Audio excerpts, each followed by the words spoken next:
crossing the finishing line to claim victory at the Rally Vino Madeira by a mere 3.7 seconds, marking Rualoba's first ever European Rally Trophy rally win.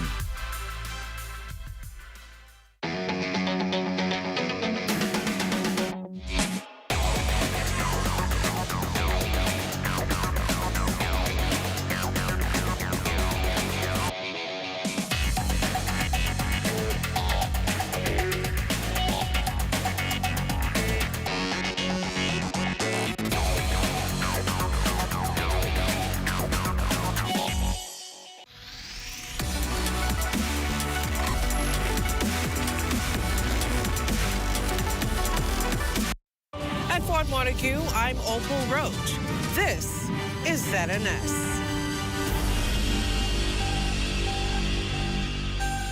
We are one faith, one family, one future. Blow up the lifeline, blow up the lifeline, blow up the lifeline, get hope and encouragement today.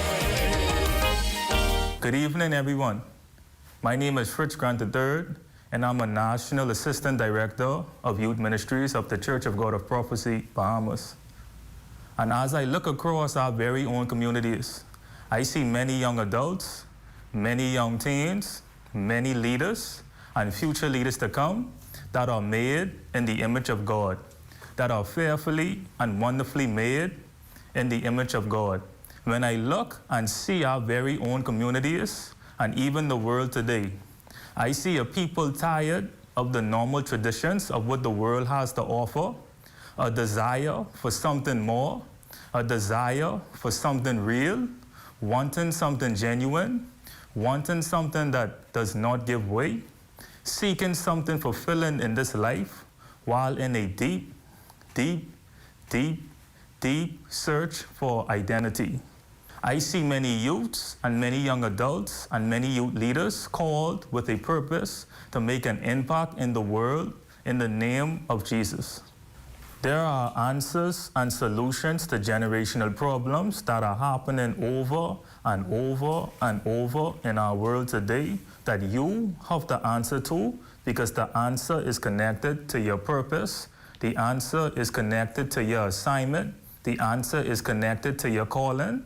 That each time a young man or a young woman completes primary school, junior school, senior high school, and even college, that there is another voice trying to pull them in another direction. That this voice is lingering at the doorsteps of our youths, our teens, our young adults, constantly knocking and knocking and knocking and knocking, waiting for an opportunity to gain access in the life of our very own people.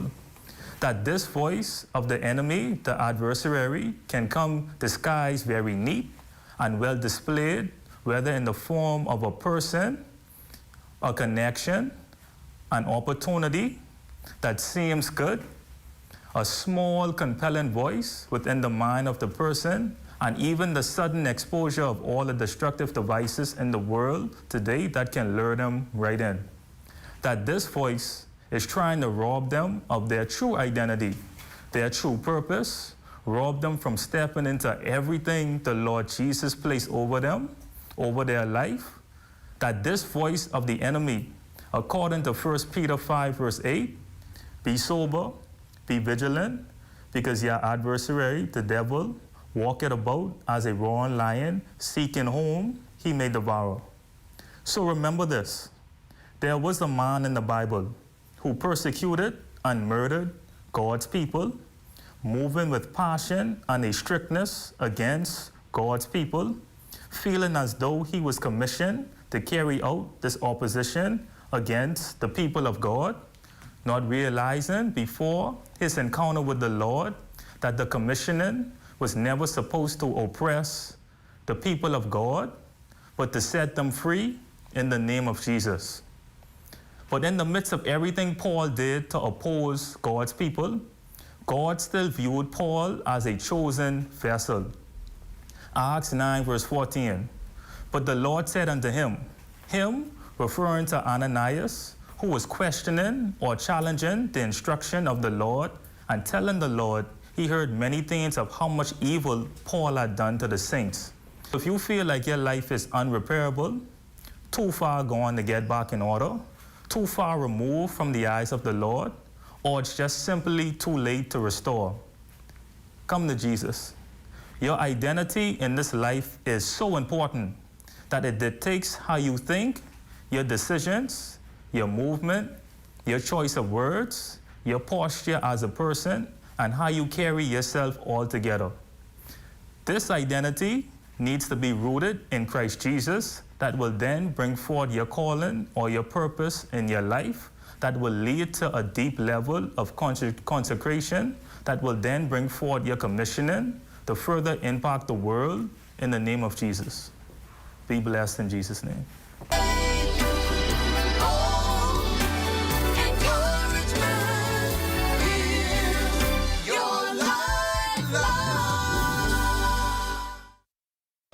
At the Broadcasting Corporation of the Bahamas, I'm Clint Watson, and this is ZNS.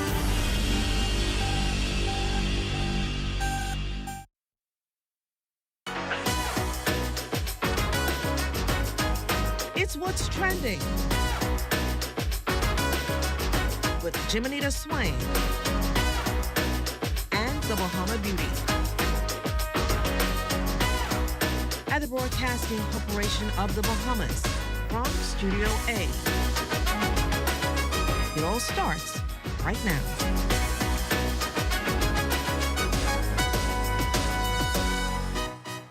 Hey everyone, it's Monday, October 27th, and you're watching What's Trending. I'm Jiminita Swain, and tonight we've got the latest news, and yes, we're diving into the serious conversations that matter. So buckle up, get ready, and let's jump straight into What's Trending.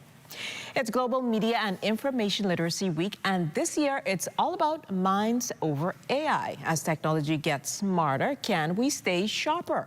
We're breaking down how human judgment stacks up in the age of algorithms, coming up next. Plus, from typewriters to TikTok, the newsroom has seen it all. But now AI isn't just changing the tools, it's changing the game. How can journalists keep their voices authentic when technology starts writing the story? We're diving into Minds Over AI with a well-known journalist. And still ahead, rookie sensation Vijay Edgecombe lights up his debut with 34 points, putting the basketball world and the Bahamas on notice. Plus, one Bahamian star is making headlines while another's catching heat.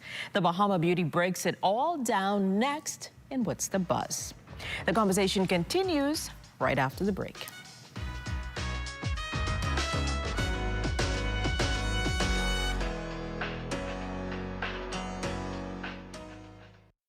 Tourism today. Bahamas tourism today. At ILTM North America, an exclusive event that fosters international networking and business opportunities at Bahamar, Director of Global Sales at the Ministry of Tourism, Dupre Smith, and Sales Executive at ILTM, Patricia Fonseca, shared how the event connects global travel suppliers and brands with top travel advisors in a curated and luxurious environment. ILTM International Luxury Travel Marketplace, one of the biggest luxury travel shows in the industry, and it gives the islands of the Bahamas a chance to connect with 500 exclusive buyers and over 500 exclusive travel advisors who all descend on a destination and get a chance to be exposed to the luxury hotel properties and the luxury offerings we have in the destination. One of the main takeaways is the extent of the luxury offerings that we have throughout the islands of the Bahamas. We're the leader of luxury not only in the region, but in my opinion, the world, and it's good to expose them to not only the luxury offerings we have in Nassau Paradise Island, but throughout the destination. TIM North America brings together 525 exhibitors and to meet with luxury travel agencies. We are an event with pre-selected appointments, so everyone is doing the appointments throughout the event. Each exhibitor and buyer have around 54 appointments throughout the 3 days of event. Apart from the Bahamas being beautiful, we are at an amazing location. I think it brings the event a more relaxed vibe. I think everyone is really happy to be here, and I think that the convention center is beautiful. It has a lot of artwork. It brings a lot of the Bahamas culture to it.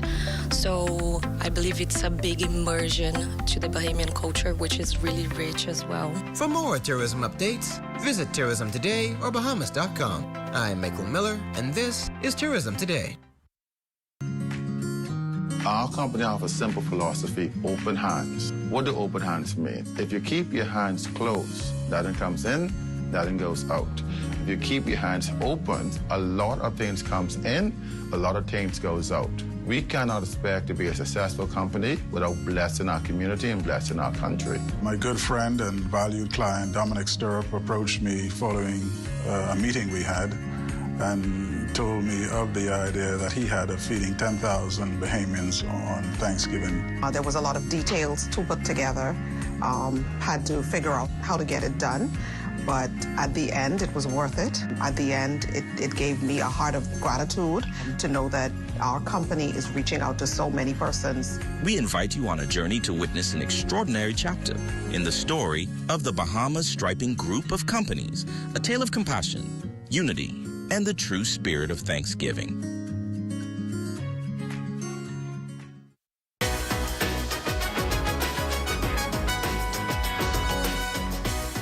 This week, the world celebrates Global Media and Information Literacy Week, a UNESCO initiative challenging us to think critically and communicate responsibly in a digital age. This year's theme, Minds Over AI, hits close to home as artificial intelligence redefines how we create and consume information. Joining us now, Dr. Monique Toppin, head of the School of Journalism and Communications at the University of the Bahamas, to share how we can stay smart, ethical, and in control in the age of algorithms. Welcome to What's Trending, Dr. Toppin. Thank you. Thank you for having me here with us today. So, Dr. Toppin, as you mentioned earlier, this year's theme is Minds Over AI. It's such a powerful one. What does that mean to you in the context of media and information literacy? Well, I think that we have to focus on the humanity, okay? The fact that technology cannot exist without humanity. And in terms of media literacy, persons being able to apply that technology and understand that technology in order to better inform and educate. It makes a lot of sense. So from our news feeds to entertainment, AI is influencing what we see and even how we think. So how can we as users stay aware of that influence? I think one of the major areas in media is media effects, the impact that media has on us. And as we look at AI, and it's throughout history, there's always been this media effects debate. From film, you know, there was this concern that, okay, persons are going to be ruined by film, their censorship came in. And so when we look at AI, I think we need to consider the same thing, that, you know, again, it is something to be used. It is not something to be so fearful about, because it really can only get so far without human intervention. It cannot really exist without human intervention. And so I think that's one of the major things, considering the influence. That's important. Mm-hmm. And for those hearing the term for the first time, what exactly is media and information literacy, and how does it help people navigate in today's digital world? Okay, when we consider literacy, the traditional type of literacy, just being able to read and write, we just apply that to the media, being able to read, to understand the media. Now, you instruct media at UB, which is important. So how can educators prepare students to engage responsibly with AI tools? Because I know that's been an ongoing debate as well, while still thinking critically and creatively. All right. Again, we keep going back to the tool. It is just a tool. And I think we kind of forget it's AI. It's artificial intelligence. Yes, there is a lot that we can gain, we can access and use the AI. But in certain areas, we don't want to allow students to become so dependent on it, because they need to be creative, and also they need to be able to be responsible in what they access. And then a lot of information is not necessarily truthful. You know, we have to be concerned about the source, the credibility of this information that is being accessed. And so I know within UB, particularly in all of the disciplines, but originality, creativity, and being responsible, how you use it. I think about, for example, Wikipedia. When it first came in, a lot of people would go to Wikipedia, but it was not a source that we would allow any of our students to use as a credible source, because persons can add to that information, and it's hard to really track down and to say if it's a trusted source. Exactly. I can do it and put up my page. Exactly. Anybody can put. And so we have to be very, very rigorous in terms of just reliable sources. Dr. Toppin, thank you so much for joining us today and talking about this very timely issue. Global Media and Information Literacy Week reminds us that AI is about keeping humans in charge of the headlines. After all, AI can process information, but only we can think. So thank you again so much for joining us today. Alrighty. Thank you. Up next, a veteran journalist on how AI is rewriting the newsroom and changing the way stories are told. Stay tuned, that and more after the break. What's trending in business? Who's making major money moves? And how's it shaping your future? This is Economics, your front row seat to the biggest stories in business, innovation, and finance. Powered by the Sand Dollar, the digital currency of the Central Bank of the Bahamas. It's fast, secure, Bahamian. We're breaking down the numbers, the news, and what it means to you. Tune in every Thursday at 6 p.m. for the trends, the insights, and the stories that matter. Get informed, get inspired, get in the mix with Economics.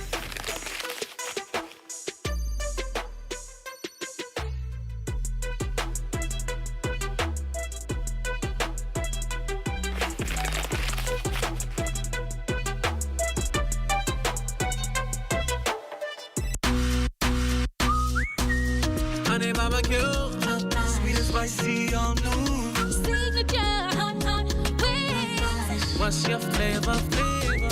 Roasted garlic parmesan. Tastes so good, chicken.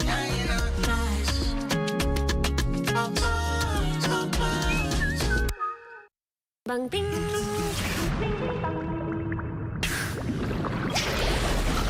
ding bang ding, ding ding bang, bang bang bang, ding bang ding.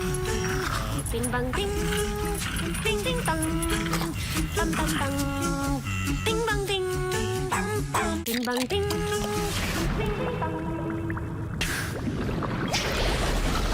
ding bang ding, ding ding bang. For every shape-up, after-school activity, unplanned home repair, and other day-to-day spending, there's Sand Dollar. Sand Dollar is a convenient way to send and receive money instantly. Sand Dollar is easy to use. It's safe and secure. Just like physical cash, Sand Dollar is issued by the Central Bank of the Bahamas. And best of all, there are no fees for individuals to send or receive funds. Download a Sand Dollar enabled digital wallet and enjoy the benefits of the digital Bahamian dollar. Spend it locally. Transfer it to and from a local bank account, or convert it to and from physical cash. Learn more at www.sanddollar.bs.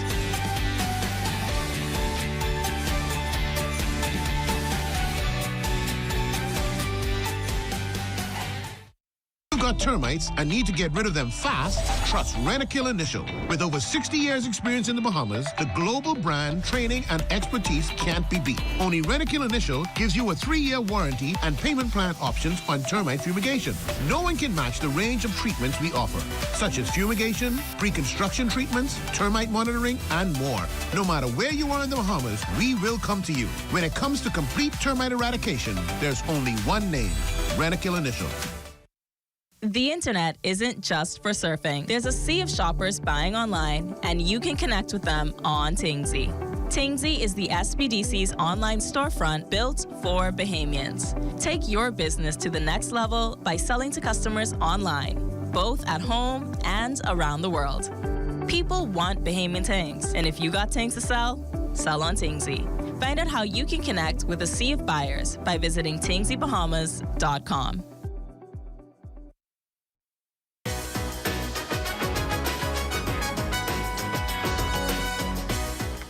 From typewriters to tweets, and now AI in the newsroom, journalism has definitely come a long way.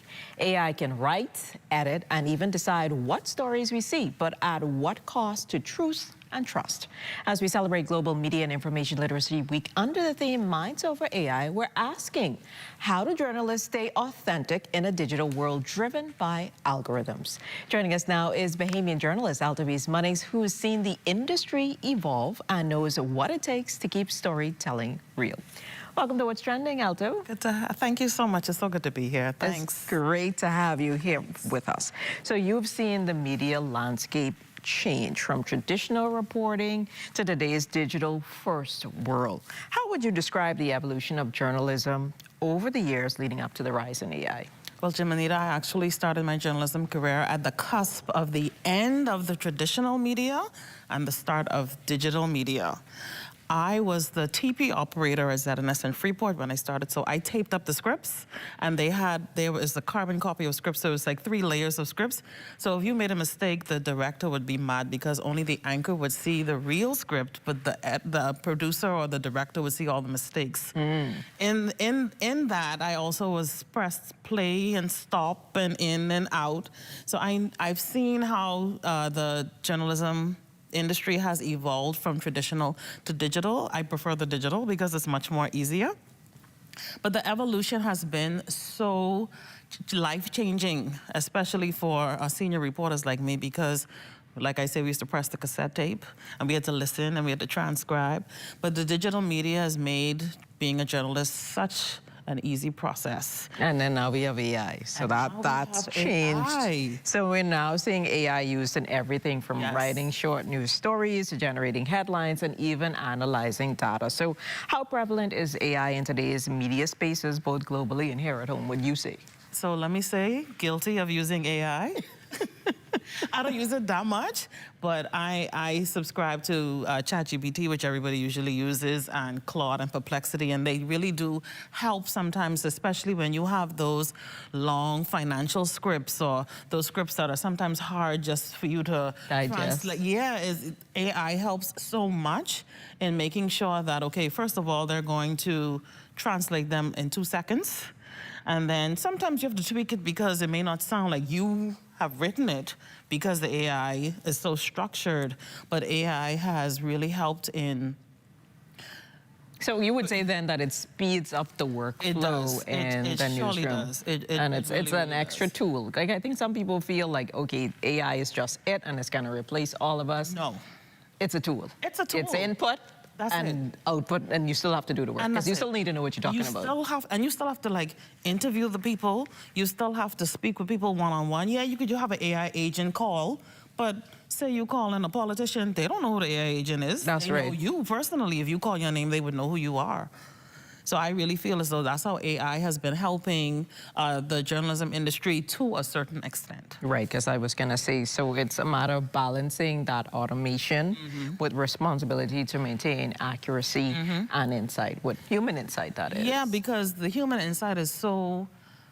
You need that when you're writing a story, because if I'm writing a story on, say, the general elections and I have to go interview a new candidate, AI is not going to help me to create a bond with the new candidate and to get any information that I would need to get right away. Yes, AI would help if I want to research the candidate and get some more information about them, but that one-on-one physical presence, that helps so much. So while AI does help and does bring some sort of success to writing a story, I really feel the human touch really helps. And Minds Over AI puts human judgment at the center. So how do journalists actually uphold ethics and integrity when AI so easily manipulates information or images? Maintain credible sources. you have to make sure that your sources are credible, because you have to let the public know where you got your information from.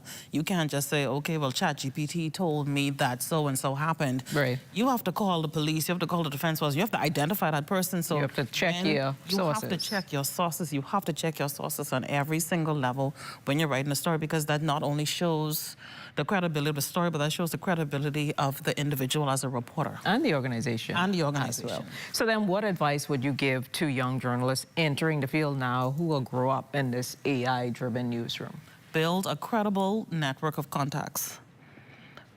You know me, I could call anybody and get a story. That's right. Because I built a network of contacts, is how you treat people, and is how when people see you, they be like, oh, let me give her the story. Oh, you know, once they're comfortable with you and they know, okay, she's gonna give me a good story. And they trust you, so that's gonna yes, once you build that trust, the young reporters today, what they need to know is they need to build trust. It's not just about going on TV, it's not just about going on radio, oh, I wanna be seen on writing a story. No, you have to make sure build a brand, and you have to make sure build a trustworthy and credible brand, so when people see you on television, oh yeah, I believe what she's saying. Yeah, she's saying the right thing. Well, thank you so much, Aldavis, for your insight. AI may be changing the newsroom, but integrity, curiosity, and human judgment still drives great journalism. And so that's thank the key. you Thank so you. much for that reminder. Good to be today. here. Well, VJ Edgecombe balls out, Buddy Hield gets real, and Megan Thee Stallion has fans saying, maybe stay single? The Bahama Beauty spoils the details on what's the buzz. That's coming up right after the break. If you would like to be a part of What's Trending, DM us on Instagram at What's Trending on ZNS.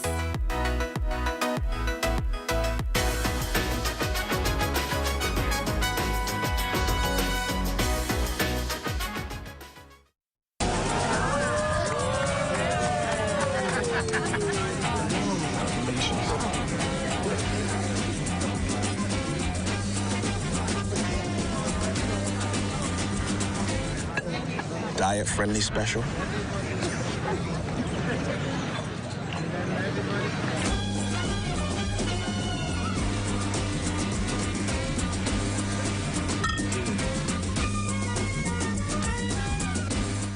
Tired of looking at the same old kitchen? Step 1. Our talented recommended designer, Mark, crafts a custom design just for you. Step 2. Once your design is ready, CBS Bahamas makes ordering effortless. Your dream kitchen is within reach. Step 3. Our recommended installers bring your vision to life, ensuring every detail is perfectly in place. Sit back and relax as your dream space becomes a reality. Visit cbsbahamas.com and start bringing your home improvement dreams to life today. As an athlete, I've learned that success isn't built on extras. It's built on the essentials. Strength, discipline, smart choices. That's why I'm proud to partner with Bahama Health to introduce Essential 300. A comprehensive health insurance plan that's all about covering what truly matters. Essential 300 is Bahama Health's most affordable major medical plan for groups and individuals. It offers access to a specialized network of care with essential benefits like preventative services, because real strength starts with staying healthy. You may not be training for a race, but everyone deserves strong and affordable coverage with Essential 300. With Bahama Health, you can feel good about your health plan and protect what truly matters, your health. For more information, call 396-1350 or visit www.bahamahealth.com. I have been coming to this island since I was 12 years old. It didn't take me long to realize the rich history it has here. When I bought this island in 2018, I fulfilled a lifelong dream. The goal is not only to preserve the memories I made over those years, but to make new ones and to give others the opportunity to do the same. As we go through this process, it has become clear to me, we aren't just rebuilding an island, we're reviving a legend.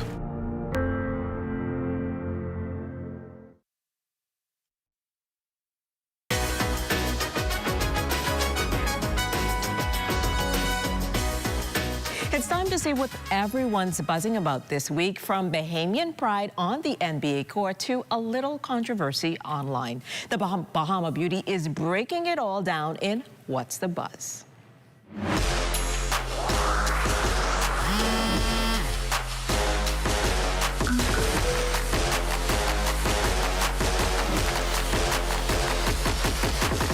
I'm the Bahama Beauty, and here's What's the Buzz for this week. Strap up, Bahamas. One of our own just exploded onto the NBA scene. Rookie VJ Edgecombe scored 34 points in his debut for the Philadelphia 76ers against the Boston Celtics, sealing a dramatic 117-116 win. His 34 points set a new franchise record for a Sixers rookie in their first game, blowing past the mark held by Allen Iverson, who scored 30 points in 96. He becomes the third highest scoring rookie in NBA debut history, only behind Wilt Chamberlain and Frank Selvey. The internet exploded in praise and high hopes for the newcomer, but VJ made sure to quiet down the noise just a bit, telling reporters that one game doesn't mean anything.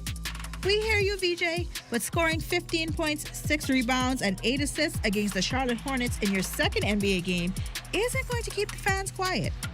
Now, it may be a little too early to assume VJ is the next Michael Jordan, Kobe Bryant, or LeBron James, but his NBA future sure looks prominent and promising.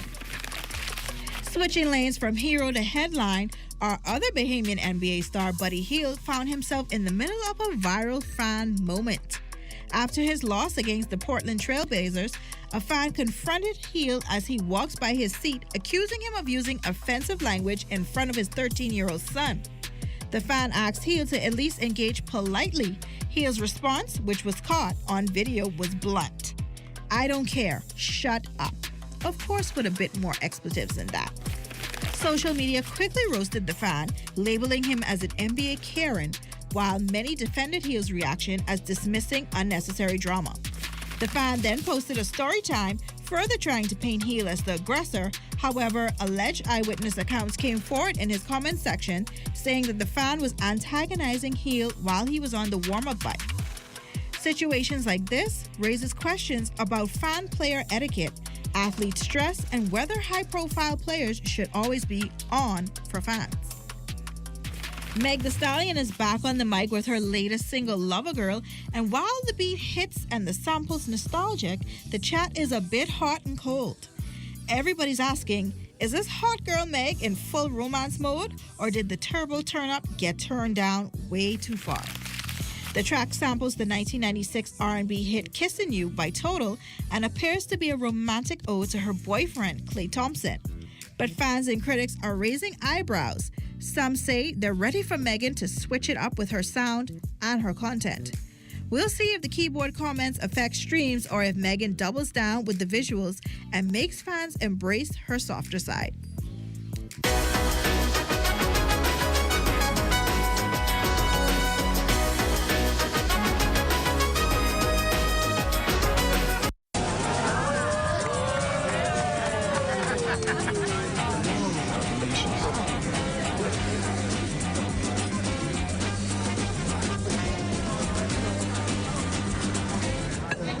Diet-friendly special.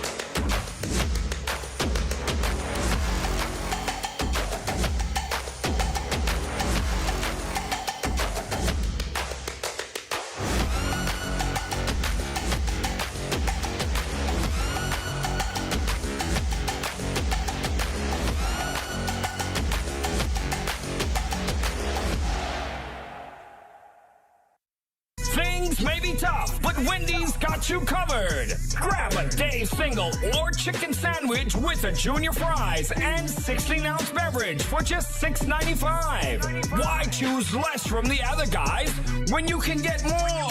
At Wendy's, we're providing bigger bites and better deals. So purchase your Tings Tough Value Meal today. Now available at all locations excluding the airport and food truck. Your home is your sanctuary. The last thing you need to worry about is rodents. Once they enter your property, they can be tough to get out. If you're concerned about rodents, call Rent-A-Kill Initial. We offer the latest, most effective treatment for safe, fast, and long-lasting results. From prevention to elimination, our integrated approach guarantees protection. For rodent control you can trust, there's only one name in the Bahamas. Rent-A-Kill Initial.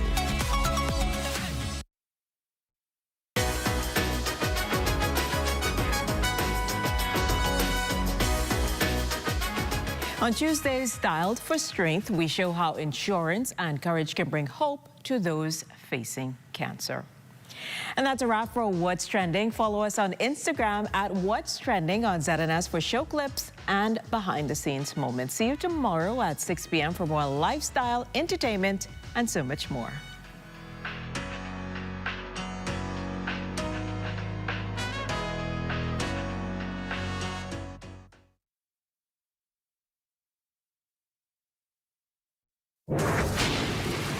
In 1953, the United States began using a female name for storms. And by 1978, both male and female names were used to identify northern Pacific storms. This was then adopted in 1979 for storms in the Atlantic Basin. The National Hurricane Center does not control the naming of tropical storms. Instead, there is a strict procedure established by the World's Meteorological Organization for Atlantic hurricanes. There is a list of male and female names which are used on a 6-year rotation. The only time that there is a change is if the storm is so deadly or costly that the future use of its name on a different storm would be inappropriate. These are the names of the storms for the 2025 Atlantic hurricane season: Andrea, Barry, Chantal, Dexter, Erin, Ferdinand, Gabrielle, Umberto, Imelda, Jerry, Karen, Lorenzo, Melissa, Nestor, Olga, Pablo, Rebecca, Sebastian, Tanya, Van, Wendy. This public service announcement was brought to you by the Broadcasting Corporation of the Bahamas in conjunction with the Disaster Risk Management Authority.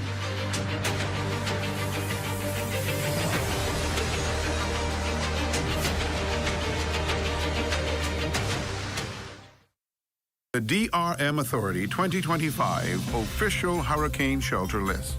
Cat Island, St. Mark's Anglican Church, Port Howe, Zion Baptist Church, McQueens, Seaview Seventh-day Adventist Church, Wilson Bay, Holy Redeemer Catholic Church, New Bight, Mount Sinai Native Baptist Church, New Bight, Lovely Zion Baptist Church, The Bluff, St. Andrew's Anglican Church, Arthurstown, San Salvador and Rum Key, Fellowship in Christ Church, Coburn Town, Gerace Research Center, United Estates Settlement, Idell Jones Community Hall, Coburn Town, St. James Native Baptist Church, North Victoria Hill, St. John's Native Baptist Church, United Estates Settlement, St. Peter's Native Baptist Church, Long Bay, and Rum Key All-Age School, Rum Key.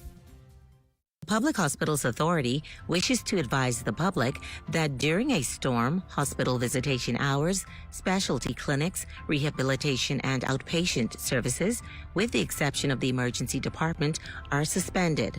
The public is asked to pay particular attention to announcements prior to and during the storm for information about the suspension or the resumption of hospital visitation hours, specialty clinics, rehabilitation or outpatient services, and the rescheduling of appointments, elective, and other surgeries. If you have a loved one in hospital, speak with the nurse in charge of his or her care to provide necessary items for your loved one prior to the storm's arrival. The DRM Authority 2025 Official Hurricane Shelter List. Exuma and Ragged Island. Bethel Union Baptist Church, Ramsey. Ebenezer Union Baptist Church, Farmers Hill. Ebenezer Union Baptist Church, Barry Tarry. Exuma Resource Center, Hopers Bay. Forbes Hill Cultural Center, Forbes Hill. Gethsemane Baptist Church, Black Point. Mount Carmel Mission Baptist Church, Roll Town. Mount Hermon Union Baptist Church, Mount Thompson. St. John's the Baptist Anglican Church, Moss Town. Aurelia Miller Comprehensive School, Black Point. St. Luke's Union Baptist Church, Black Point. The new Mount Olive Union Baptist Church, Hartswell. Mount Olivet Baptist Church, Staniel Key. Palestine Union Baptist Church, The Forest. St. Andrew's Community Center, Georgetown. St. Margaret's Anglican Church, Steventon. St. Magdalene Anglican Church, Williamstown. St. Theresa's Catholic Church, Georgetown. St. Peter's Union Baptist Church, Forbes Hill. St. Margaret Baptist Church, Stuart Manor. Calvary Mission Baptist Church, Rollville. Holy Innocents Anglican Church, Duncantown, Ragged Island. Ragged Island All-Age School, Duncantown, Ragged Island. When a hurricane watch or warning is issued, medical emergency services are placed on high alert. For many persons seeking medical care, defining what an emergency is can be difficult to assess given all that is occurring during the storm. The following basic guidelines are designed to help you assess your emergency. If you are experiencing symptoms like shortness of breath, chest pain, severe pain, disorientation, extreme vomiting or diarrhea, vision disturbance or suicidal thoughts, you should seek immediate medical assistance. If you are bleeding significantly or otherwise severely injured, seek emergency assistance immediately. Children presenting with symptoms like high fever and extremely listless or lethargic behavior need to be taken to the emergency room immediately. If you are unsure of the extent of your condition, you are advised to seek medical assistance immediately. Share your symptoms with the on-call doctor and get advice as to whether or not it can wait until normal business hours. Remember, emergency care is not a convenient option for basic medical care during a storm. The Public Hospitals Authority encourages members of the public to use these basic guidelines to help decide on whether something is an emergency or not. The authority reminds the public that in the case of an emergency, always call 911 or head immediately to the emergency room. This message has been brought to you by the Public Hospitals Authority.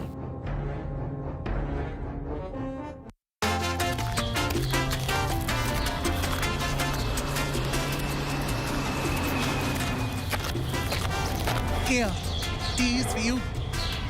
These must have got false bottom, because they look empty to me. Not for long. You taking us shopping right now. For what? Things you're gonna need in case you can't get out of your house after a natural disaster. We know when we had one hurricane around here. That's it. We get 2 lakhs. It ain't only hurricane, we got to worry about, we could have tsunami or we could have earthquake. And they don't give you no time to go shopping. What kind of earthquake? Scientists just find one faulty line over there by McGuana. And even though they say it's stationary, it's there. So we need to go and get our survival kit. Like what? What you mean, like what?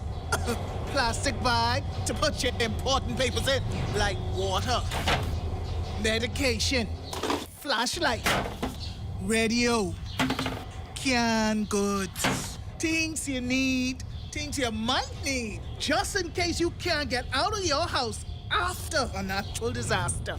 These 2 plastic containers, the children them could paint them up in their special colors so they could know what they're looking for when you send them to look for it. That's one thing I like about you. You always ready.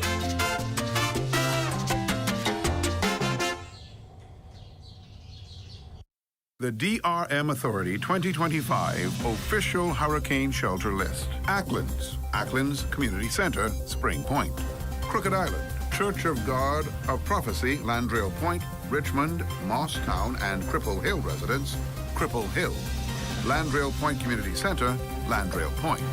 Inagua, St. Philip's Anglican Community Center, Matthewtown. Meiguana, St. James Native Baptist Church, Abrams Bay. Meiguana Comprehensive K School, Pirates Well. Betsy Bay Community Center, Betsy Bay. The Public Hospitals Authority wishes to ensure that you and your family are safe and prepared during the hurricane season.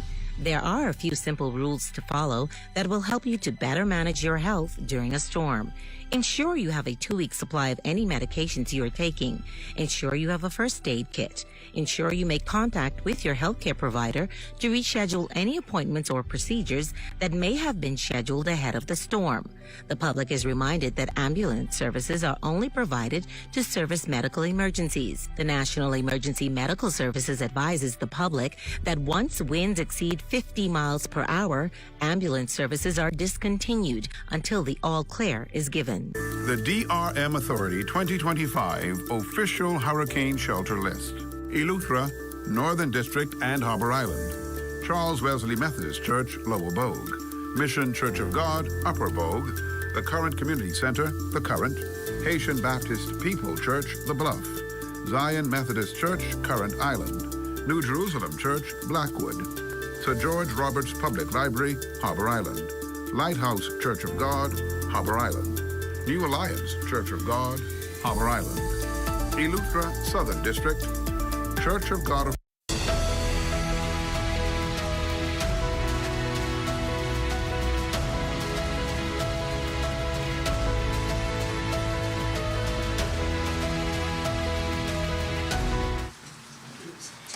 Good evening, ladies and gentlemen. Good evening, members of the media, colleagues from across government, and our partners in national disaster response. We are gathered this evening at the National Emergency Operations Center for an important update on Hurricane Melissa, which now poses a serious threat to our islands. Before we begin, please allow me to acknowledge and recognize the officials joining us this evening. The Honorable Philip Edward Davis, Prime Minister of the Commonwealth of the Bahamas. The Honorable Clay Sweeting, Minister of Works and Family Island Affairs. The Honorable Leon Lundy, Minister of State with responsibility for disaster risk management. Mr. H. Alexander Storr, Executive Chairman of the Disaster Risk Management Authority. Mr. Aaron Sargent, Managing Director of the Disaster Risk Management Authority. And Mr. Jeffrey Green, Deputy Director of the Bahamas Department of Meteorology. We also acknowledge the many representatives of our uniformed services, public agencies, and partner organizations who continue to work around the clock to keep our people safe.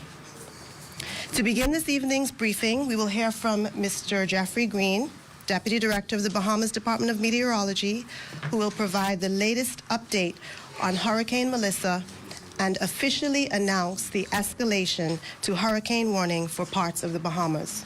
Mr. Green. Thank you so much. This is alert number 9 on Hurricane Melissa, issued by the Bahamas Department of Meteorology today at 6 p.m. Category 5 Hurricane Melissa is now moving northwestward, while warnings are issued for the central and southeast Bahamas and the Turks and Caicos Islands. Tropical storm and hurricane conditions are expected in the islands of the southeast Bahamas on Tuesday and the central Bahamas on Wednesday through Thursday. Tropical storm conditions are expected in the Turks and Caicos Islands on Tuesday. A hurricane warning is now in effect for the central and southeast Bahamas. This includes the islands of Exuma and its keys, Ragged Island, Rum Key, Long Island, San Salvador, Cat Island, Auckland, Cricket Island, Long Key, Mayaguana, Inagua, and the Turks and Caicos Islands. A hurricane warning means that hurricane conditions are expected in the warning area within 36 hours. A tropical storm warning and a hurricane watch are in effect for the Turks and Caicos Islands. A tropical storm warning means that tropical storm conditions could be experienced within the mentioned islands within 36 hours. A hurricane watch means that hurricane conditions are somewhere within the warning area within 48 hours. At 5 p.m. Eastern Daylight Time, the center of Hurricane Melissa was located near latitude 16.7 degrees north and longitude 78.4 degrees west, or about 140 miles southwest of Kingston, Jamaica, 420 miles south-southwest of Duncantown, Ragged Island, 425 miles southwest of Matutang, Inagua, 530 miles southwest of Providenciales, Turks and Caicos, 520 miles southwest of Abrahams Bay, Maguana, and 570 miles south of New Providence.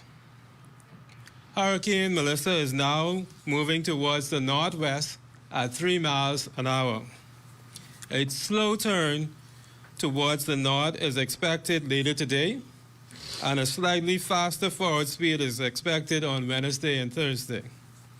A northeastward motion is expected on Wednesday and Thursday. On the forecast track, the core of Melissa is expected to move near or over Jamaica late tonight and Tuesday, across southeastern Cuba Tuesday night, and across the southeast or central Bahamas on Wednesday. Hurricane force winds extend outward up to 30 miles from the center, and tropical storm force winds extend outward up to 195 miles. Maximum sustained winds are near 175 miles an hour with higher gusts. Melissa is a Category 5 on the Saffir-Simpson hurricane wind scale. Some fluctuation in intensity is likely before Melissa makes landfall in Jamaica. However, Melissa is expected to reach Jamaica and the southeast Bahamas as an extremely powerful major hurricane and will still be a hurricane at hurricane strength when it moves into the southeast Bahamas. Residents in the southeast Bahamas and the Turks and Caicos should now complete preparations for the possibility of tropical storm and hurricane conditions beginning late Tuesday night or early Wednesday morning, and in the central Bahamas on Wednesday through Thursday. Residents in the north and northwestern Bahamas should closely monitor alerts issued by the department and be ready to prepare for possible tropical storm or hurricane conditions in the next few days. Hurricane Melissa should, if it continues on its present track, bring prolonged periods of strong winds, heavy rainfall, and coastal inundation to the islands of the central and southeast Bahamas, as well as the Turks and Caicos Islands, beginning Tuesday through Thursday. However, the magnitude of potential impacts depends on the intensity of Melissa as it moves off the central and southeast, as it moves off of the Cuba coast. Melissa is forecast to interact with major mountainous landmarks such as those in Jamaica, Cuba, and Hispaniola, which could potentially weaken the system slightly as it nears the southeast and central Bahamas late Tuesday and Wednesday. We expect rainfall amounts of up to 5 to 10 inches in the southeast Bahamas on Tuesday and into Wednesday, resulting in severe flooding in some of those islands. We also expect storm surge of 4 to 6 feet above normal dry ground is possible in the southeast Bahamas and the Turks and Caicos Islands on Wednesday.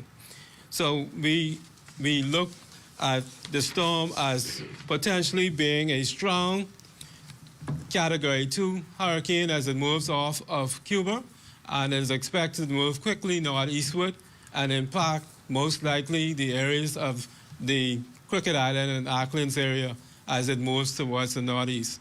So they will receive the brunt of the storm, and we expect that other islands surrounding those will receive strong tropical storm force winds up to Long Island and South Exuma and covering all of Inagua and the Turks and Caicos area as the system moves towards the northeast. Thank you. Thank you, Mr. Green, for that comprehensive update. We will now hear from the Prime Minister of the Commonwealth of the Bahamas, the Honorable Philip Edward Davis, who will address the nation with a message to the Bahamian people. Prime Minister. Thank you.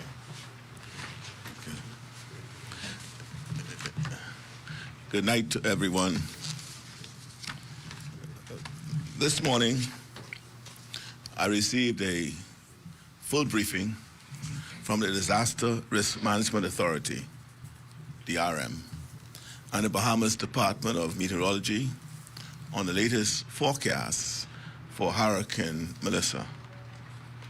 Based on their advice, my government has issued an evacuation order for residents in Inagua, Maguana, Acklands, Crooked Island, Long Key, and Ragged Island. That decision was made in consultation with all relevant agencies. It is precautionary and designed to ensure that residents in the most vulnerable islands are relocated before conditions deteriorate. The safety of our people remains our highest priority. We are also mindful of the impact the storm is already having on our regional neighbors. I extend the prayers and support of the Bahamian people to Jamaica, as well as to the Dominican Republic, Cuba, and Haiti, who are enduring the full force of Hurricane Melissa. We are coordinating with CARICOM partners and stand ready to assist if called upon.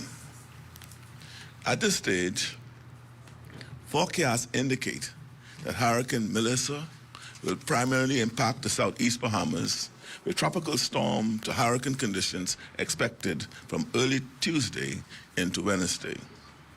The central Bahamas may experience occasional rain bands and gusty conditions as the system passes to the south. The northern and northwest Bahamas are not expected to be impacted. All government systems are now operating under the National Disaster Response Framework.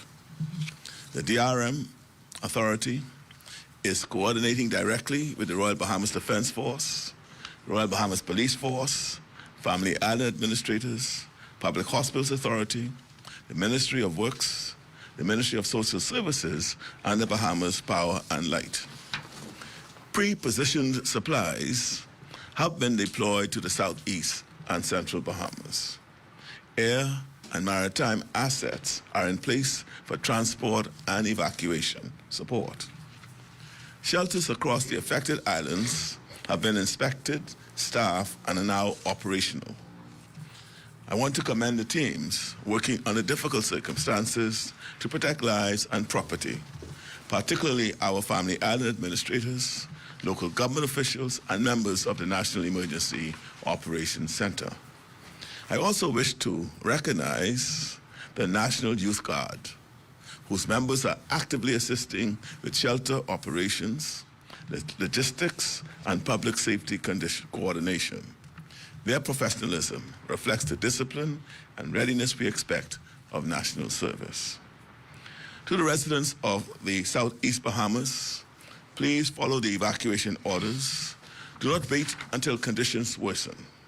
Once the storm begins to impact your area, movement will be restricted and emergency operations will become more difficult. For residents across the central Bahamas, continue to monitor official updates and be alert for any changes in conditions. This is the time to secure property, protect essential documents, and ensure family safety plans are in place. The government has taken all necessary steps to ensure that our response is organized, resourced, and effective. However, preparedness at the community and household level remains critical. I also want to caution the public against the spread of misinformation.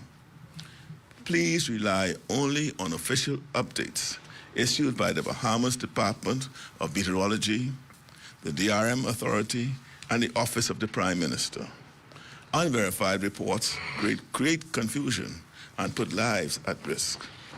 This is a serious storm and is being met with a serious coordinated response. To all Bahamians, Please stay informed and act responsibly. The DRM Authority is fully engaged in this effort to protect lives and minimize risk. We will continue to provide timely updates as the situation develops. I'll now turn this press conference over to the Managing Director and Minister of State, Leon Lundy, who will provide further details on the steps we are taking and important information regarding evacuations and emergency procedures.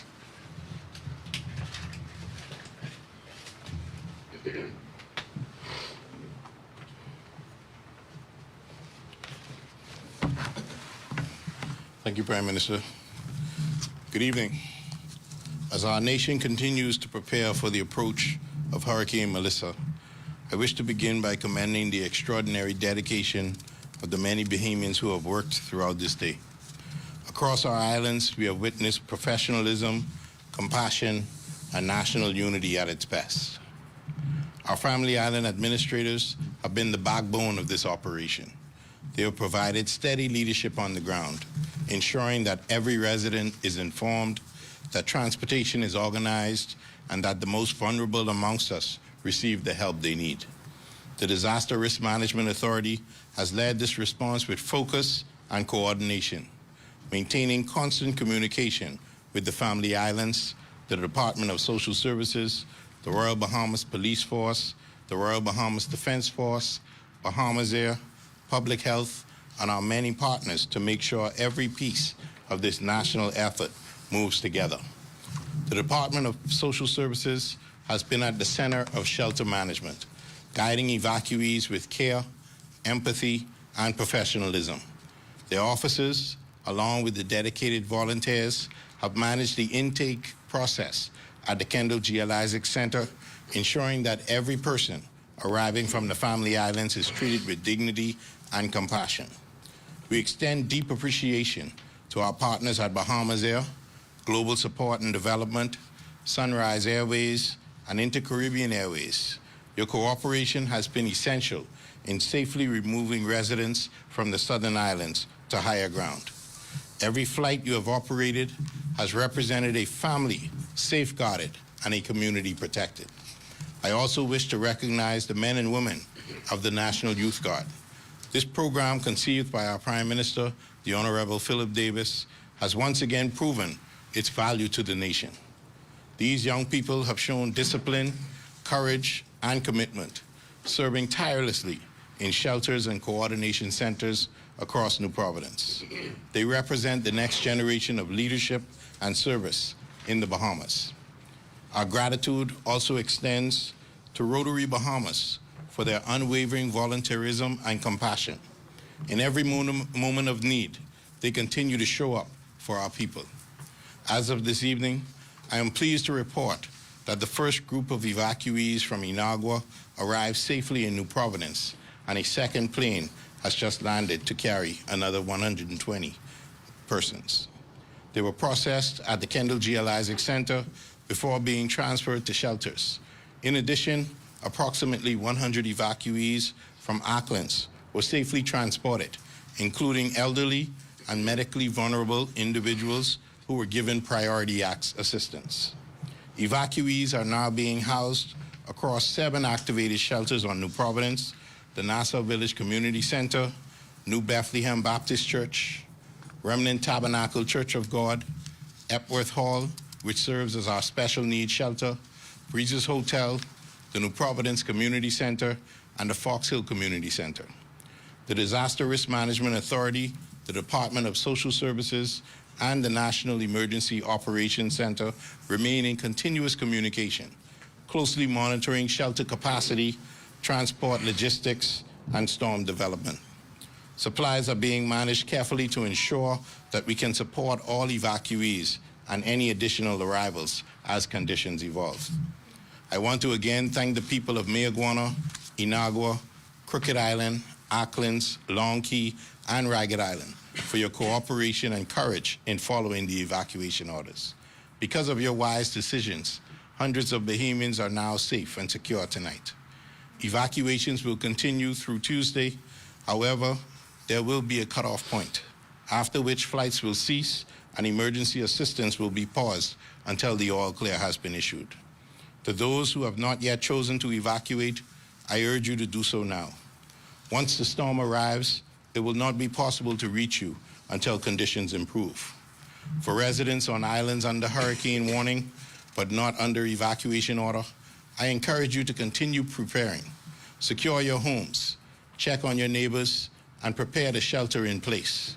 To our brothers and sisters in the Northern Bahamas, please continue to monitor the official updates and remain alert. This has been a challenging day for our nation, but also an inspiring one.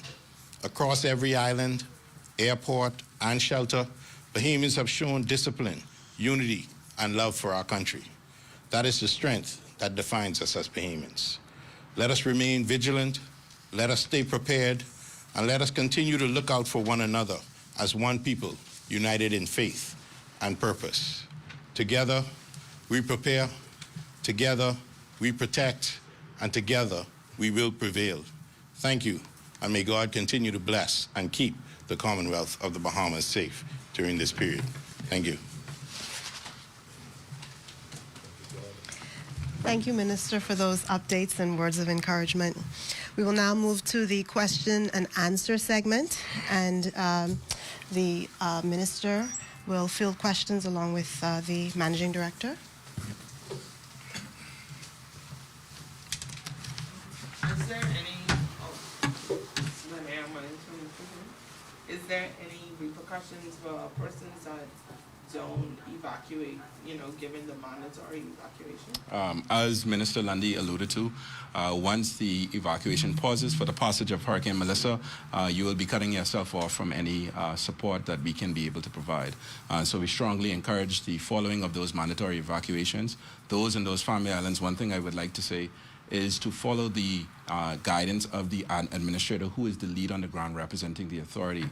Of course, those evacuations will take place in an orderly fashion, with prioritizing most vulnerable first, and with the last being the law enforcement units, as well as the essential services to leave those islands. What are the scheduled times for those additional evacuation flights tomorrow? We have 5 aircraft that will be leaving New Providence tomorrow morning, commencing at 5 a.m. We will provide those details first to the administrators later this evening, and then we will publish those through our communication channels to you later this evening. So those aircraft start their flights at 5 a.m. How many people have been evacuated thus far, and how many people do you anticipate will be evacuated until the cutoff point? Right now, as Minister said, there has been 274 from Inagua and 100 from Auckland. We anticipate well over 1,400. That was the initial call before the evacuation orders were given. We anticipate or suspect that that may increase over time. We are working diligently through the night with the administrators. Of course, our operation is 24/7, and so the administrators are working to properly provide us with the numbers so that we can be able to amend if need be and provide more assets where it is needed. Will all evacuees be brought to New Providence, or is there an option for other family islands? So all will be brought to New Providence. As we know, these storms today now have the prospects of evolving and sometimes wobbling, as we sometimes call it, and so we feel that the safest route is to bring them into New Providence, and so all evacuees will be brought into New Providence, and either they are able to shelter in with family and friends, or at one of the shelters that we will activate for them. Is there maybe like a particular, I know the storm is, when it's expected to make landfall here, it'll be a Category 2? Projected, yes. Yeah, so is there a reason why the mandatory evacuation for a Category 2? It's not just as simple as a Category 2. If you look and we go back to just as recent as Tropical Storm Imelda, which brought 8 to 10 inches of rain, you would appreciate that in the southeastern Bahamas, it is low-lying, with the exception of Ragged Island. And a Cat 2 could pose immense challenges with the capacity that was being lower than what it is in the capital and Grand Bahama, or the coping capacity that are in the much more developed islands. And so out of an abundance of caution, as the Prime Minister said earlier, this is the reason for the evacuation. We are seeing Bahamians take pride in evacuating and requesting to be evacuated into safety. Rob Buckley, ZNS News. A question for the Deputy Director of the Department of Meteorology. Much of the commentary about this system is about how unpredictable this system seems to be. Can you speak specifically to the factors that are driving the system's unpredictability, please? Yes, the storm, as you are seeing, has been very slow moving. We are still waiting on the eventual turn towards the northeast, right? So that's one of the challenges right there, knowing exactly when that turn is going to be towards the Bahamas. Because the longer it takes to make that move towards the northeast, the more it could affect the more northern and northwest islands. So that's one of the things. The next thing is that there's a front that is moving towards the northern Bahamas, and that is supposed to be the drawing factor to pull it up towards the Bahamas and towards the northeast. So when the timing is right with the two, that's when the actual storm would move. But what is good about the projection is that once the storm starts to move northeastward, it would move much faster. So we're looking at between 14 to 18 miles an hour, which is at a good pace, meaning that we will not be under the effects of the storm for too long, meaning that by Thursday, we are hoping that the storm will be out of the Bahamas and to the northeast into the Atlantic. Mr. Lundy, some residents have expressed concern about Water's decision to shut down water at 4:30. Can you just explain the rationale behind that? What advice you give residents who could be impacted? Well, I could tell you that was given for the island of Inagua, but it's since been corrected and the water has been restored and turned on. It was where they felt as though all of the last flights were being done today, but that was rectified, and it was just a misunderstanding, but it's been fixed.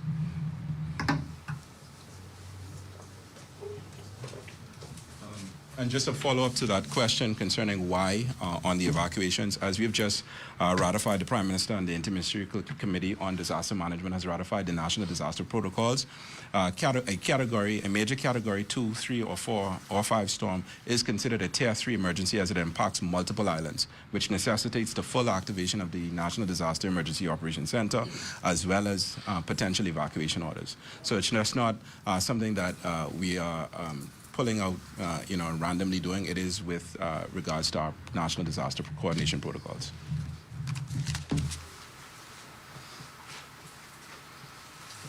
Okay, well, if there are no further questions, thank you so much, panelists, for your continued leadership.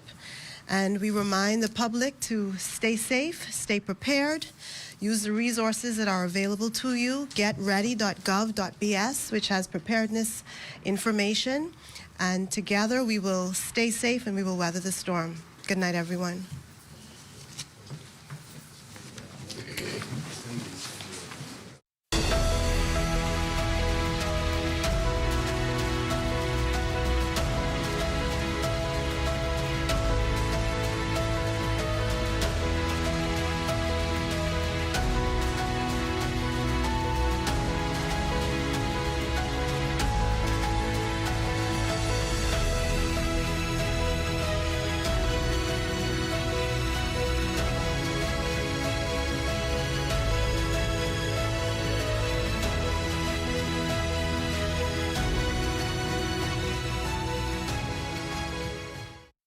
The DRM Authority 2025 Official Hurricane Shelter List.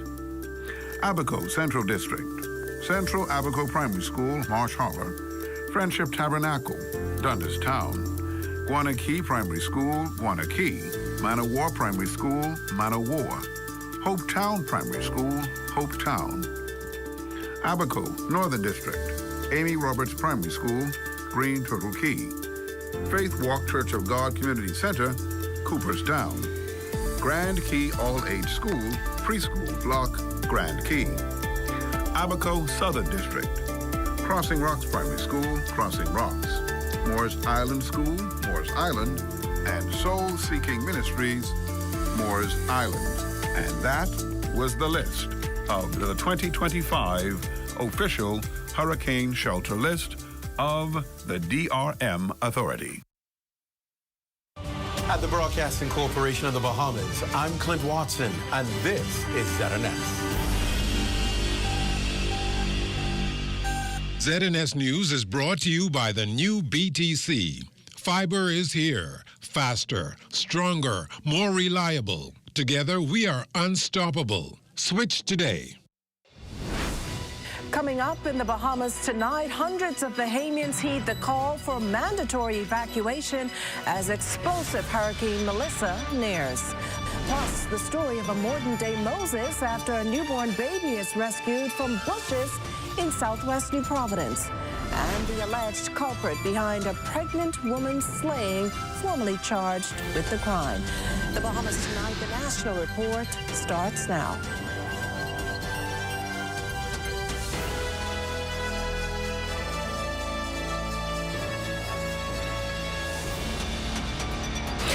Good evening, everyone, and welcome to the broadcast. As residents of Jamaica begin feeling the impact of Category 5 Hurricane Melissa, the government of the Bahamas taking no chances, ordering the evacuation of residents of people in the southern Bahamas. That announcement coming from the Prime Minister.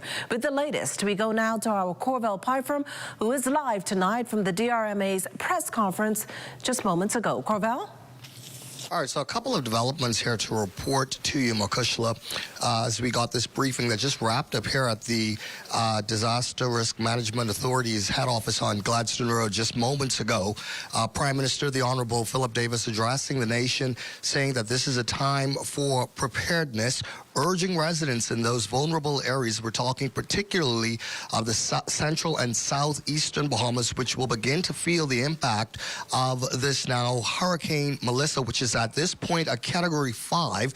It is expected to move into the Bahamas, into the south and central Bahamas by late night Tuesday into Wednesday morning. So the Prime Minister urging residents in those affected areas, those more vulnerable areas, to begin making the necessary preparations. As we've been reporting today, evacuation orders that went into effect saw residents come in from Inagua earlier today, and flights will continue. 120 brought in this afternoon to the Lyndon Pidling International Airport. The Minister with responsibility for disaster risk management, the Honorable Leon Lundy, saying that more of these flights will happen. We expect another one to happen perhaps this evening, but definitely there will be more flights coming in from the southeast and central Bahamas tomorrow. The numbers, in fact, look something like this: 120 today, another 100 tomorrow, and then about 100 from Acklands, and those will come in 2 separate flights tomorrow.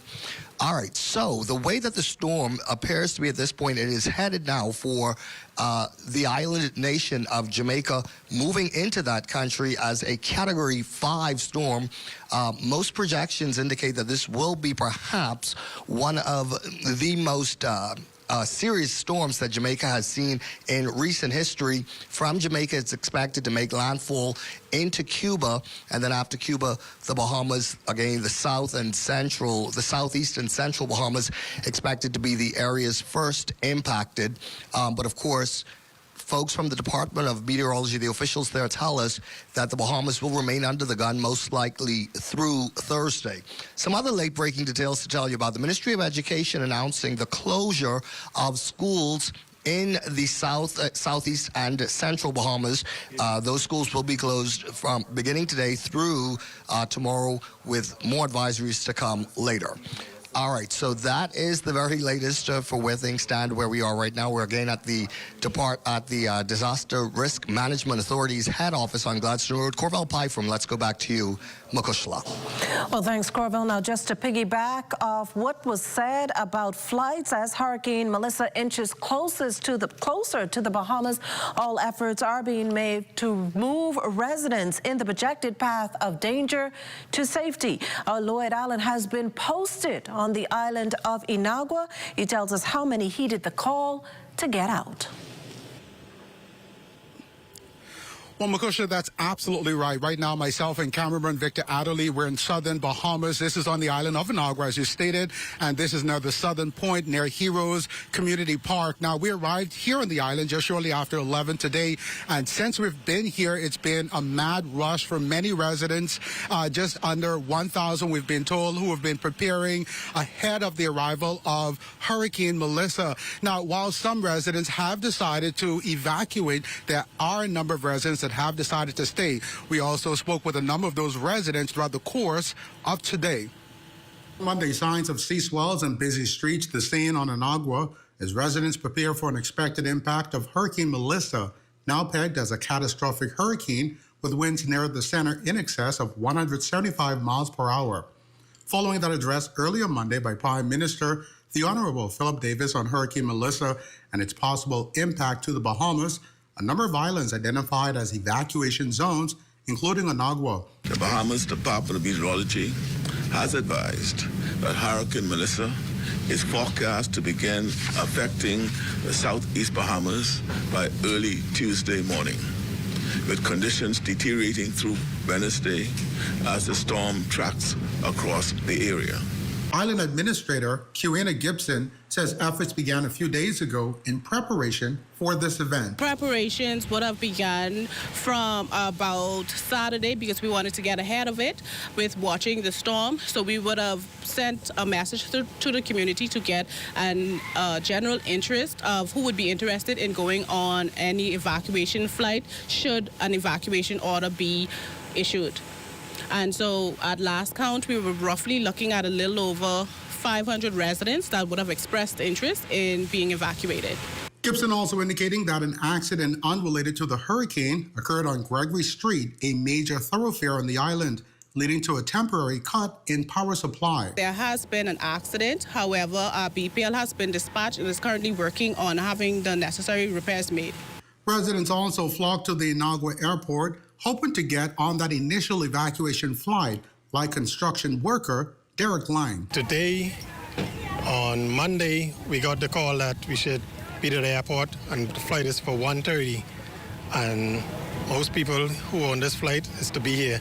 But on the next flight is for 5:45, so anyone else will get the call to be here for 5:45. And the plane is here, and we are on our way out. Now, Makushla, apart from international reports that Melissa has and plans to bring significant catastrophic destruction to many of those lands that it will pass, in the past here on the island of Inagua, Hurricane Oscar impacted here back in 2024, as you may recall, and the most severe documented storms include back in 2017, Hurricane Irma, as well as back in 2008, Hurricane Ike, both of which brought significant winds and flooding to this island. We'll, of course, continue to cover the impact of Hurricane Melissa as it continues throughout the course of the next few days. Reporting here from Matthewtown, Inagua for the Bahamas Tonight, I'm Lloyd Allen. Makushla? Some good information there, Lloyd. Well, as you heard, hundreds made the decision to evacuate in the southern Bahamas when they arrived here in the capital. Our Corval Pyfrom spoke with them.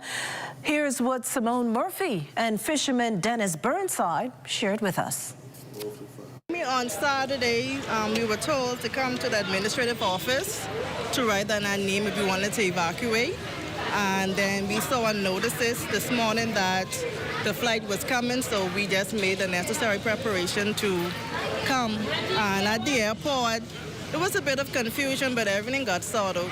Do you have accommodations here in Nassau? Or? Pardon me? Do you have accommodations? Oh, yes. My mother lives in Nassau. I'm an educator that lives on the island, yes. So you were told to get out today, right? Yes, well, I was in Dorian the last time, Dorian at Abaco. I was living in Abaco, and so I don't want to be nowhere around no hurricane. So when I heard this, I was the first person that had my name down to get out of there. Now, on the other side of things, canceled flights have left Bahamians in Jamaica with no other choice but to hunker down in preparation for the worst-case scenario from Hurricane Melissa. Among the group, leader of opposition business in the upper chamber, Senator the Honorable Darren Henfield, who was on the island attending a wedding. A distressing reminder from the F&M politician who just 6 years ago rode out Cat 5 Hurricane Dorian in Abaco. We have a lot of people here who've gone through Dorian and from Grand Bahama and from Abaco. and we're hunkered down and ready to go. They've done some shopping yesterday, where they went out and bought some stuff to keep in their rooms, and the hotel has put in place its hurricane protocol in preparation. They had a meeting with us yesterday, instructing what would happen, and yeah, we're just there and asking the Bahamians to continue to pray for not only us, but to pray for Jamaica. Now, as we reported, 76 Bahamians were flown out of Jamaica. However, some chose to stay behind. They've been briefed, however, by the Consul General on safety protocols as the storm approaches. Now, while officials are unsure of the exact number of Bahamians still on that island, it's estimated that roughly 200 students are among the group. The commercial flight of Bahamas Air goes into Montego Bay, which is in the north. That flight had to be canceled because at noon the airport in Montego Bay closed. 60 Bahamians were supposed to come home on that flight, and therefore they are in Jamaica and cannot leave until the all clear is given. We suspect the all clear will be Friday or Saturday. Many of them appealed to the government that they did not have the means to support themselves for these additional days, which are unexpected. So the government again has stepped in. We've spoken to the Jamaican government, spoken to the hotel, and we're making arrangements for them to be able to be supported while they're having those extra days in the hotel. Well, advisories have also been issued to Bahamians living in Haiti and Cuba, urging them to remain vigilant as Hurricane Melissa treks west. Foreign Affairs Minister, the Honorable Fred Mitchell, is urging nationals to follow the instructions of local officials, be prepared to move if necessary, and contact Bahamian embassies or consulates for immediate assistance. Now is not the time, he says, to take risk. They expect major rainfall and flooding. So one of the proposals is people have to be prepared to move. There are, under the laws of the Bahamas, emergency evacuation orders, and once those orders are given, everybody's got to go. So we are seeking to mobilize with our international partners and with Bahamas Air the possibility of moving people to safer grounds, which largely will mean New Providence, because what they're saying is that the weather will not reach hurricane force here. So this will be safer ground for people if they can move.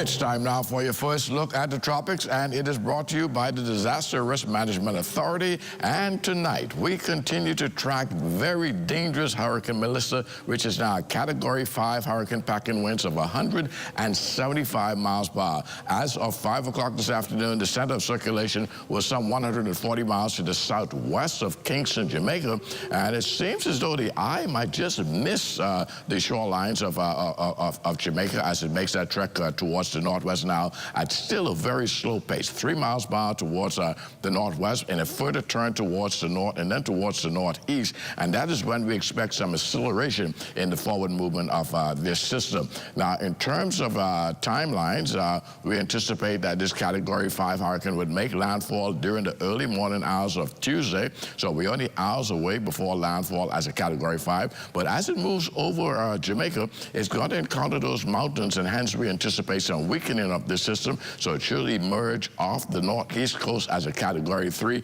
approaching the east coast of Cuba as a Category 3, which is a major hurricane, by the way. But again, there's some other mountainous terrain there over Cuba, which will further weaken the system before it reaches into the waters of the Bahamas, and that will take place sometime on early Wednesday or late Wednesday morning, as it makes that further acceleration towards the north and east. Now, as far as the Bahamas is concerned, the Department of Meteorology has issued hurricane warnings for the southeast and central parts of the country, but bear in mind, the hurricane force winds are confined to just a small 30-mile radius or away from the eye of circulation. So only a small portion of the southeast Bahamas will be under those hurricane force conditions. But tropical storm force winds, they extend out with some almost 200 miles from the center, meaning the Turks and Caicos Islands, the Southeast Bahamas, and a great portion of the Central Bahamas will experience some level of tropical storm conditions over the next several days as we head into Wednesday.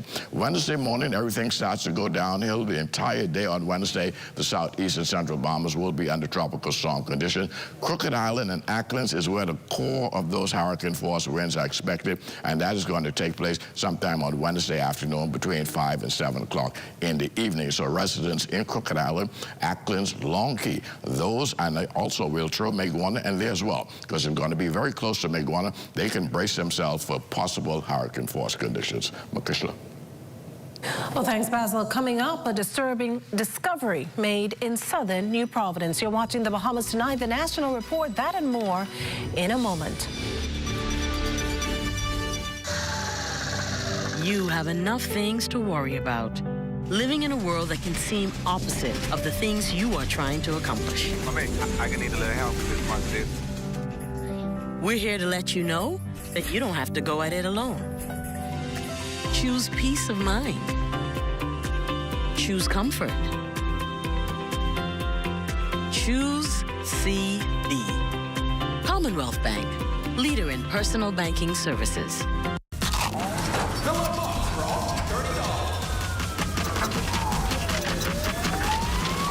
The new KFC Fill-Up Box, serving 6 juicy pieces of chicken, 4 buttery biscuits, crispy fries to share, and 12 premium original recipe KFC nuggets, all packed into one crave-worthy box.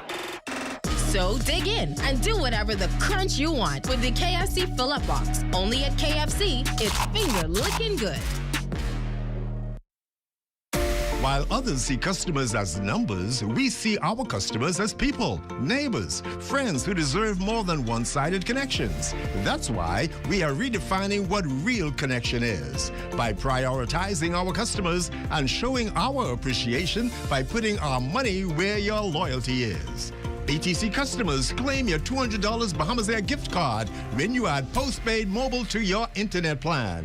That's loyalty that flows both ways. A digital wave is making its mark across the Bahamas. From Grand Bahama to Anagua, Bahamians are embracing smarter ways to pay. The Pay Fast, Live Digital campaign, launched by the Central Bank of the Bahamas and the Clearing Banks Association, is bringing safe, fast, and convenient payment solutions to every island, from online banking to mobile wallets. We had an incredible turnout, so it gave us an opportunity to have a conversation that they can also be a part of and appreciate. Remember, people over 60 and around 60, the fear that you talk about, we understand, and we have persons to be able to assist with that. I learned that digital banking is going to be one of the biggest ways that us as Bahamian kids will benefit in the future. It has to start somewhere, and this is a good start. We're empowering communities, one town hall at a time, for families, for businesses, for you. Let's live digital. Introducing Valvoline Restore and Protect, a first-of-its-kind innovation that returns pistons to factory clean, removing up to 100% of deposits, restoring your engine to perform like new. All new Restore and Protect, another first by Valvoline, distributed by Battering Tire Specialists. Honey barbecue, sweet and spicy, all new. Signature, what's your flavor? Roasted garlic parmesan, tastes so good, chicken, you know. Those pepper wings. Now available at Popeyes in Nassau.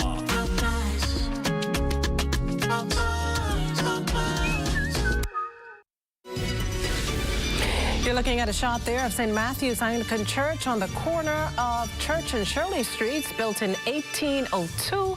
It is the oldest church building in the Bahamas. That shot courtesy of drone pilot Kyson Miller. Welcome back. Just days after a 6 pound, 7 ounces baby boy said to be in stable condition this evening following a pretty rough start to life, abandoned by his mother in bushes in the Marshall Road area this morning, the nurses have already given him the name Joshua, Moses' successor. With more on the infant's shocking discovery this morning, we turn now to our LaDon Davis. It was shortly after 9 this morning when resident Acharo Gator was walking in the area on Marshall Road when he heard the piercing screams of a newborn baby boy from bushes nearby. I was on my way heading back from where I came. And then all of a sudden the rain came down and I hear this baby crying inside the bush. And being able to recognize, babies cry. When I look, I saw the baby just humped over inside the bush. ZNS News arrived on the scene shortly after the discovery, followed by the police who conducted their initial investigation. A few minutes later, the ambulance arrived and transported the baby boy to the hospital for further medical treatment. But Gator says what disturbed him most was that the bloody umbilical cord was still wrapped around the newborn baby boy's neck, signaling that it was just a few hours old. Gator, a father of 3, says he immediately thanked God. I just started praying for the baby. So at the same time I was calling the authorities, I was praying for the baby at the same time, praying that the baby shall live and represent the kingdom of God. That was my initial response to it. Area Member of Parliament Leroy Major appealed to the mother and others thinking about committing a similar act. It's very sad to know that a mother could carry a baby for such a long time and then abandon the baby in the back of Marshall Road. This area is known as a very quiet area, and it is sad to know that on this day that we come and we find a baby. But I want to make a plea to the mother. We know that she may be going through some pain, some hurts, but we want to call out to her that reach out to the authorities. The infant is still undergoing a medical evaluation. For the Bahamas Tonight, I'm LaDawn Davis. Well, that viral social media video of a woman assaulting a child this past Friday ends in a court appearance for the 30-year-old accused. Appearing before Magistrate Cara Turnquist today was Leandra Kemp. It is alleged that while in her care, custody, and control, the number 53 Cordo Avenue resident assaulted a 7-year-old in a manner that caused her unnecessary suffering or injury to health. Kemp was remanded to the Bahamas Department of Corrections without bail until January 21st, 2026. 12 witnesses appear on the docket, including the victim, a doctor, and 9 police officers. Well, just days after the partly decomposed body of 30-year-old pregnant mother of 2, Lauren Saunders, was discovered off Munnings Drive in the Gladstone Road area, alleged killer Reuben Cartwright Jr. was arraigned in connection with the incident.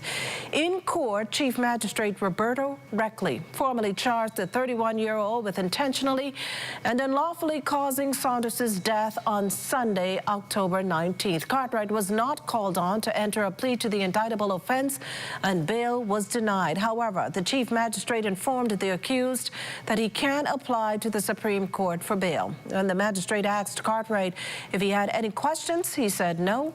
Following the arraignment, the court allowed Cartwright to speak briefly with his relatives before being remanded to the Bahamas Department of Corrections. The accused returns to court on January 22nd, 2026 for service of a voluntary bill of indictment, fast-tracking the case to the Supreme Court for trial. In other news this evening, power fully restored on Crooked Island following a week-long blackout there. At the root of it, mechanical failures to 2 generation units earlier this month. Here's BPL's Southern Regional Manager, Pedro Marcelo. At noon today, supply was fully restored to all consumers in the Crooked Island area following the loss of 1 generator on Sunday of last week, and the other on two days later, on Tuesday of last week. On Wednesday of last week, we were able to secure a unit from M&E in Nassau, and not until Friday that unit was able to leave Nassau because of logistics issues that we incurred due to the impending Hurricane Melissa, conditions from that. On Friday, around 11 a.m., that unit started its journey via the MV Linez into Crooked Island. And on Sunday afternoon, Sunday past, yesterday, that unit arrived safely into Crooked Island around 2 p.m. Unfortunately, it was too late for M&E to send a team down there to commission that unit. That team departed New Providence this morning at 7:30. This portion of the news is brought to you by Folk Call Smart Pass, the smart way to pay at the pump. For every shape-up, after-school activity, unplanned home repair, and other day-to-day spending, there's SandDollar. SandDollar is a convenient way to send and receive money instantly. SandDollar is easy to use. It's safe and secure. Just like physical cash, SandDollar is issued by the Central Bank of the Bahamas. And best of all, there are no fees for individuals to send or receive funds. Download a SandDollar-enabled digital wallet and enjoy the benefits of the digital Bahamian dollar. Spend it locally. Transfer it to and from a local bank account or convert it to and from physical cash. Learn more at www.sanddollar.bs.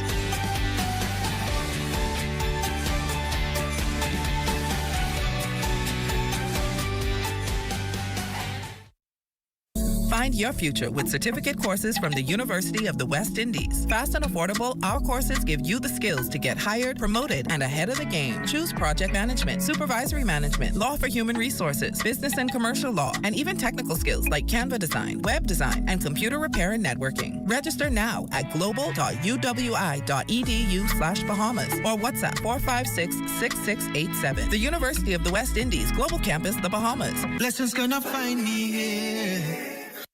Things may be tough, but Wendy's got you covered. Grab a Dave single or chicken sandwich with a junior fries and 16-ounce beverage for just $6.95. Why choose less from the other guys when you can get more? At Wendy's, we're providing bigger bites and better deals. So purchase your Tings Tough Value Meal today. Now available at all locations excluding the airport and food truck. Bahamas, get ready to celebrate 25 years of rhythm and power. It's the State Juggler Group 25 years of music concert featuring live performances by KB, Let's go! Carl McDonald,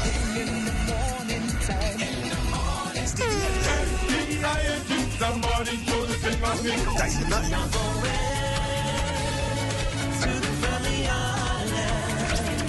and D-Mac.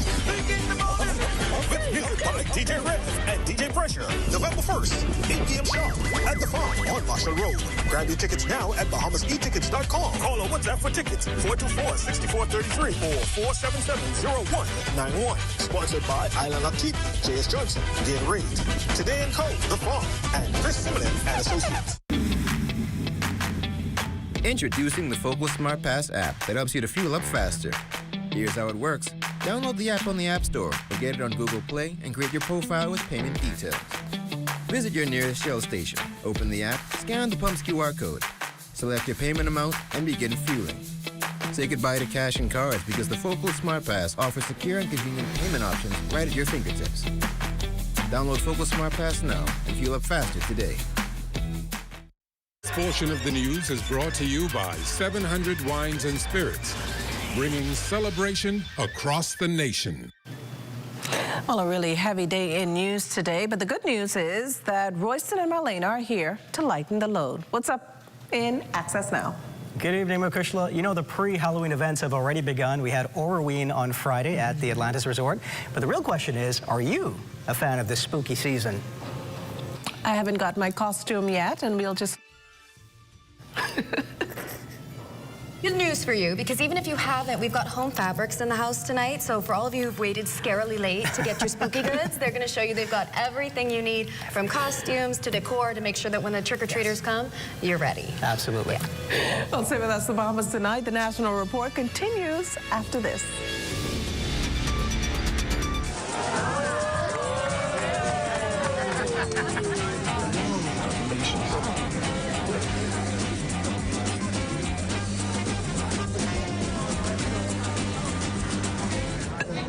Diet-friendly special.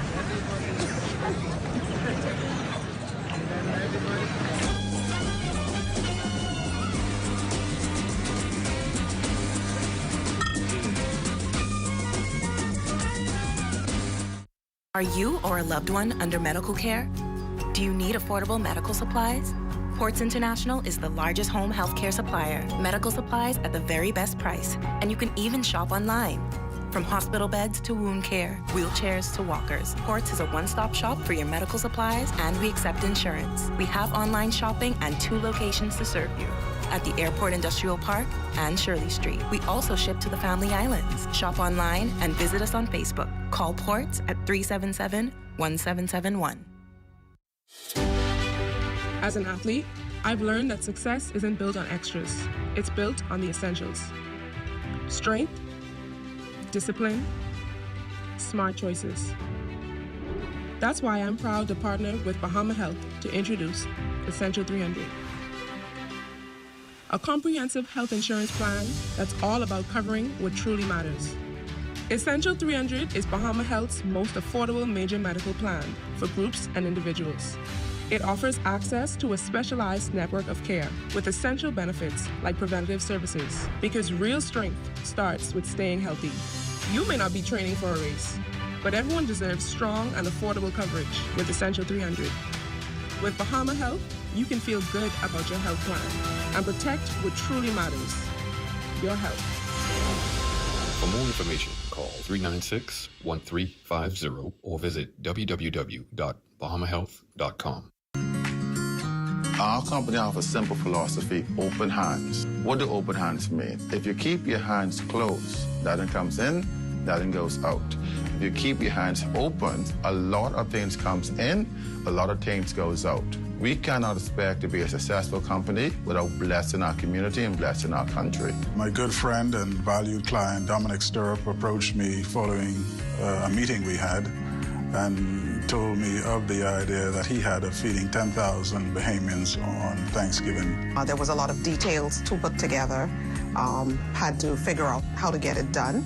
But at the end, it was worth it. At the end, it gave me a heart of gratitude to know that our company is reaching out to so many persons. We invite you on a journey to witness an extraordinary chapter in the story of the Bahamas Striping Group of Companies, a tale of compassion, unity, and the true spirit of Thanksgiving.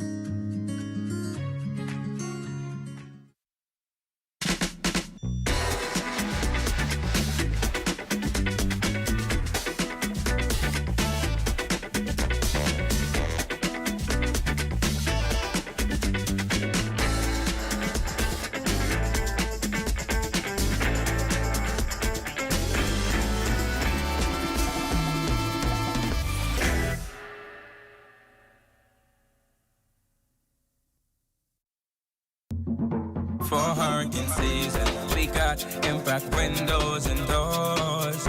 For protection, just come to our store. Plus we got tiles to pretty up your walls and your floors. We'll help you brighten up for that big bad storm.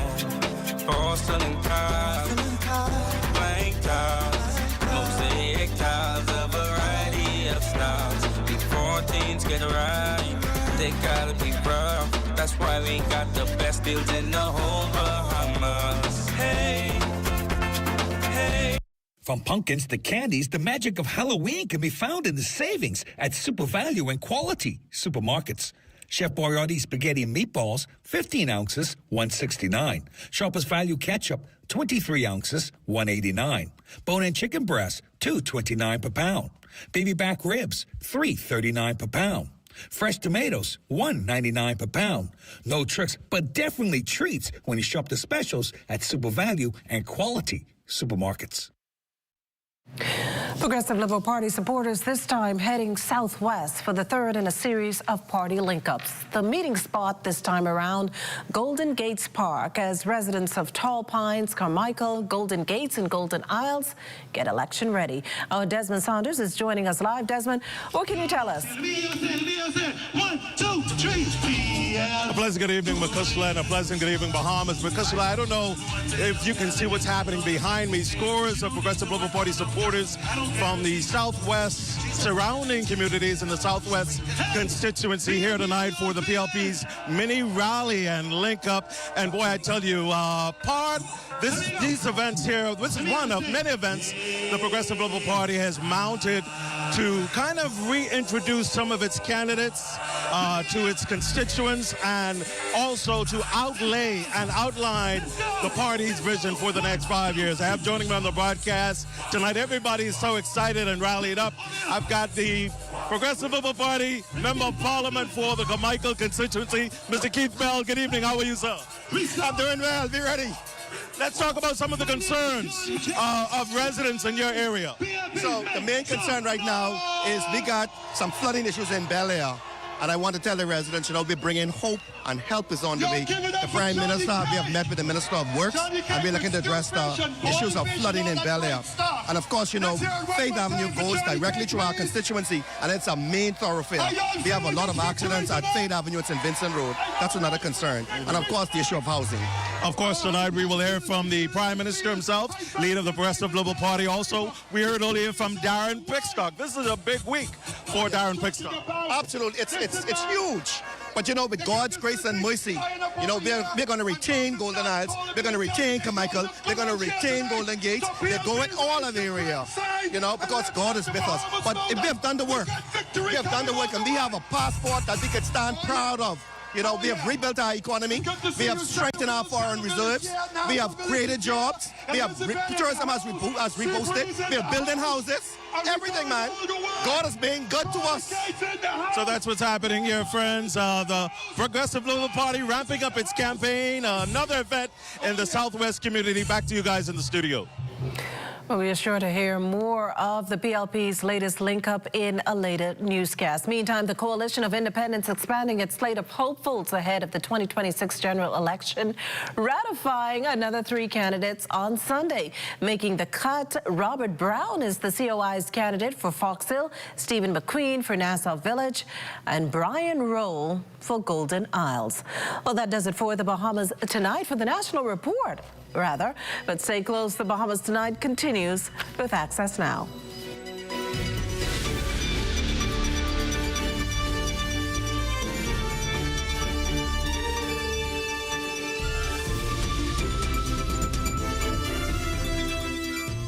Tourism today. Bahamas tourism today. At a press conference, Deputy Director General of the Ministry of Tourism, Investments and Aviation, Dr. Kenneth Romer, highlighted Bahamas Air's newest route from Nassau to Great Harbor Key. So I'm thrilled to be here today and to celebrate collectively another momentous milestone in the history of our aviation industry. This launch of Bahamas Air's new route between Nassau and Great Harbor Key, in partnership, of course, with our friends and partners at the Royal Caribbean International, it marks a very significant milestone in our efforts to enhance domestic airlift and also support the growth of our tourism sector. This partnership today is a true testament to the success of our Bahamas Family Islands Renaissance project, which has driven unprecedented demand for new, sustained, and reliable airlift connectivity throughout our island's destination. It is true, ladies and gentlemen, that partnerships make all things possible. And this collaboration between Bahamas Air and Royal Caribbean International is a strategic one that will benefit our economy, our tourism, and our aviation industry, and most importantly, it will benefit the people, because it cannot be better in the Bahamas unless it's better for Bahamians.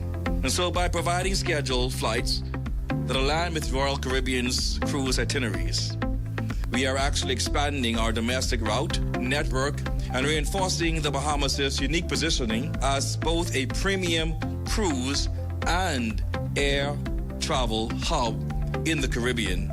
For more tourism updates, visit Tourism Today or Bahamas.com. I'm Michael Miller, and this is Tourism Today.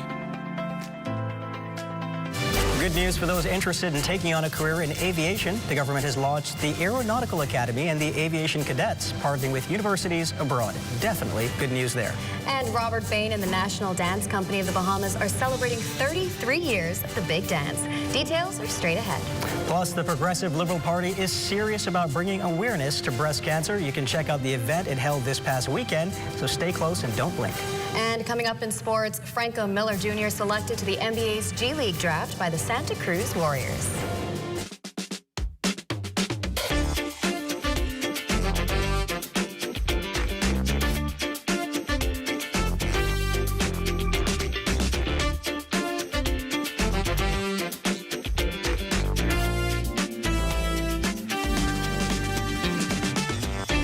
Bahamas Tonight Access Now starts now. Businessman and author Howard Schultz says when you're surrounded by people who share a passionate commitment around a common purpose, anything is possible. Good evening, I'm Royston Jones. And I'm Marlena Leonard. Welcome to the Bahamas Tonight Access Now. It's just 4 more days until our Halloween happy hour. Are you ready, Marlena? I can't wait. You have your costume yet?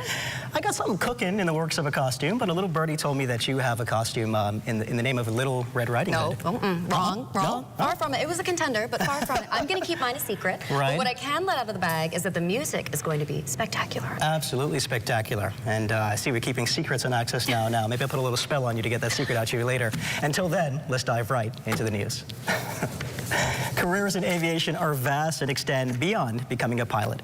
In an effort to ensure existing and emerging professionals can participate in airport management, Director of Aviation Kenneth Romer says the country has launched the Aeronautical Academy and Aviation Cadets and has established strategic partnerships with tertiary institutions like Middle Tennessee State University. We've been speaking with Emery Riddle.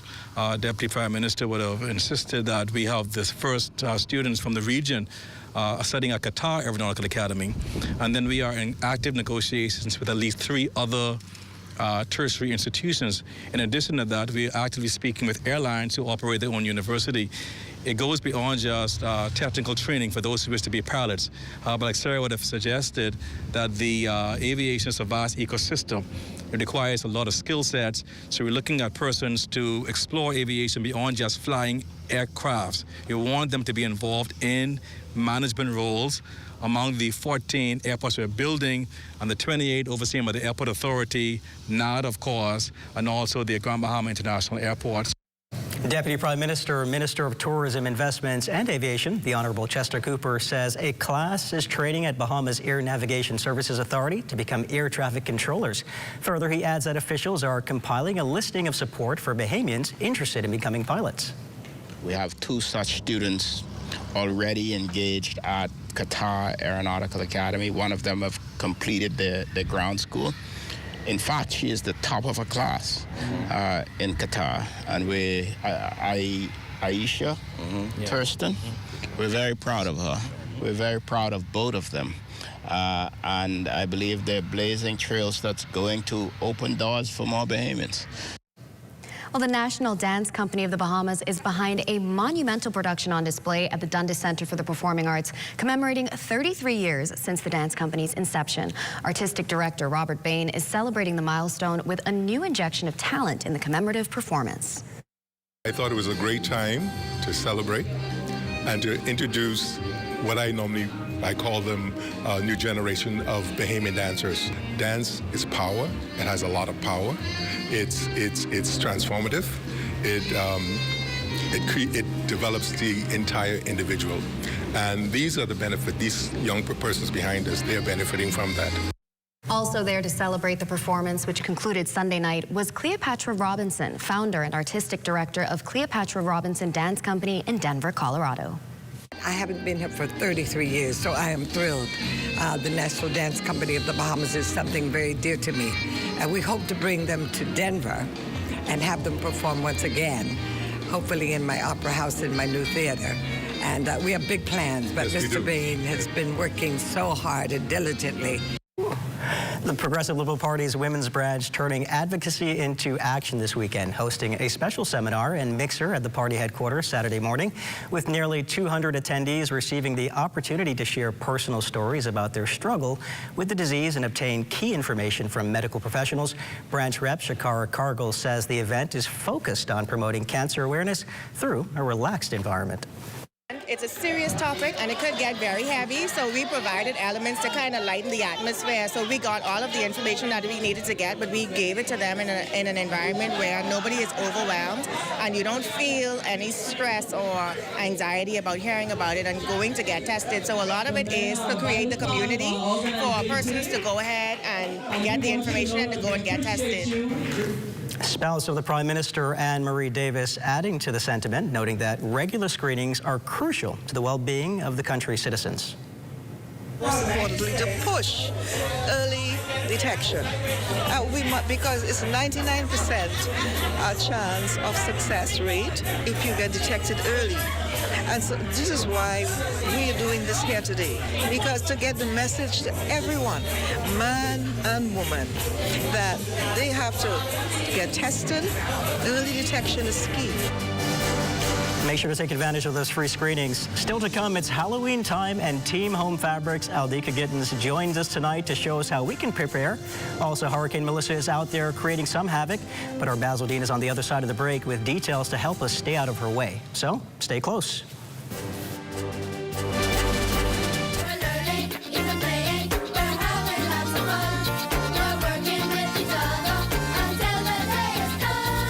The Bahamas Technical and Vocational Institute recently received international accreditation by the Commission of the Council on Occupational Education. The announcement was made by BTVI President Dr. Linda Davis during a press conference at the Office of the Prime Minister. We celebrate BTVI's monumental achievement, but of course it is not just for BTVI. It is for our nation, it is for our region. It firmly establishes BTVI all 7 locations. Hello? Yes. All 7 locations. Not just New Providence. New Providence, Grand Bahama, Abaco, Eleuthera, Exuma, North Andros, and Moores Island. Yeah. Reaffirming the government's commitment to TVET, Education Minister Glenys Hanna-Martin says the accreditation of BTVI is a cornerstone in our national strategy. It assures every Bahamian who chooses a technical or vocational path that they are investing in an education of the highest caliber and a stake in this economy. I reaffirm our government's unwavering support for BTVI and for the entire TVET sector. We will continue to create policies, provide resources, and foster partnerships that support this critical mission. This international accreditation symbolizes quality, integrity, and continuous improvement. I gotta underscore that, because we have not arrived. We have just begun this journey. This victory, this moment, belongs to us all as a team. And on that note, this is Ed Talk.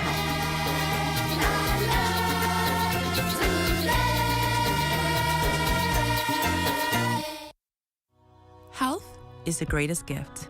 That's where we come in. Bahamas Medical and Surgical Supplies is a premier distributor of medical equipment, as well as medical and surgical consumables. Our engineers are always on hand, providing top care service that saves lives. We carry a wide selection of over-the-counter and prescription items, IV fluids, and other injections. Our products are state-of-the-art, and our entire team stays on top of cutting-edge technology. With more than 2 decades of dedicated service, Bahamas Medical and Surgical Supplies continues to be a trendsetter and innovator in healthcare. We have set ourselves apart by truly caring for our customers. We understand the intricacies of healthcare, and we produce spectacular results. We cherish our partnerships and nurture our friendships as we continue on our quest to help everyone maintain that wonderful gift of good health. Find us on 95th Terrace, Centerville, and now located in the Lucaya Shopping Center of Freeport, Grand Bahama.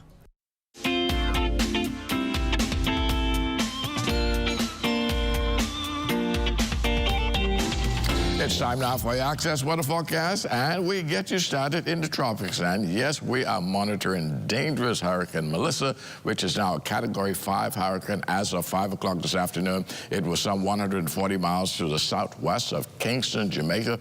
Still moving very slowly towards the northwest now at 3 miles per hour, and a further turn towards the north, and then eventually towards the northeast is anticipated tomorrow with an acceleration in the forward movement. And the eye of Melissa is expected to make landfall on the southwest coast of Jamaica during the early morning hours of Tuesday. And as it crosses, it's going to weaken because it has to interact with some mountainous terrain there. And that Category 5 will be weakened to perhaps a Category 3, as you will see when we go to our forecast track. And here we go. As it leaves Jamaica as a Category 3, make landfall again on the southeast coast of Cuba, and again encountering more mountainous terrain, so more weakening of the system is anticipated as it crosses Cuba, and that will take place during Wednesday morning, early Wednesday morning, and by mid-morning, that's going to emerge into Bahamian waters, where we do anticipate it to remain a hurricane, but perhaps just a Category 1. So it all depends on how much weakening takes place over Cuba will determine the intensity it emerges in our waters on Wednesday morning. But nevertheless, the terms of impact, the tropical storm force winds will start impacting the island of Inagua around 10 o'clock on Tuesday night. And by Wednesday morning, 6 o'clock in the morning, Crooked Island, Acklands, Long Key, and Maguana, they will begin to experience some tropical storm force winds as well. Now, what I must remind you, the hurricane force winds is confined to a very small area, only about 30 miles from the eye of circulation, and so that means only a small portion of the southeast bombers will be under hurricane force winds. However, the tropical storm force winds, they extend out with almost 200 miles, meaning from the Turks and Caicos Islands all the way up the chain to the Exumas mainland. They will experience some level of tropical storm winds as the system moves through the area on Wednesday. And by late Wednesday night, early Thursday morning, Melissa will begin to pull away quite rapidly from the Bahamas. As we go to our live weather radar, we can see we have this frontal boundary across central Florida. That's going to continue to drift towards the south and east, and it's going to be this frontal boundary that's going to kick Melissa out towards the north and east and accelerate it over the next couple of days. Melissa still offshore Jamaica there on our live weather radar, but you can see some feeder bands working their way across eastern Cuba, and some of that already spreading around the Crooked Island area as we speak. Boating forecast tonight through Tuesday in the northwestern islands. Light and variable winds. This is the calm before the storm at flat seas 1 to 3 feet. High tide takes place at 35 minutes past midnight with a low tide at 6:33 tomorrow morning. Now for the central islands through Tuesday, the wind southeast at 10 to 15 knots. The wave heights 2 to 4 feet. And in the southeast Bahamas, the wind's going to be southeast at 12 to 18 knots through Tuesday. Wave heights 3 to 6 feet, so caution flags are in place for boaters in the southeast Bahamas into Tuesday. Now, as we take you into Wednesday in the northwestern islands, we have that northwest flow behind that frontal boundary, 10 to 15 knots, wave heights 2 to 4 feet. The low tide on Wednesday will take place at 7:31 in the morning with a high tide at 2:01 in the afternoon.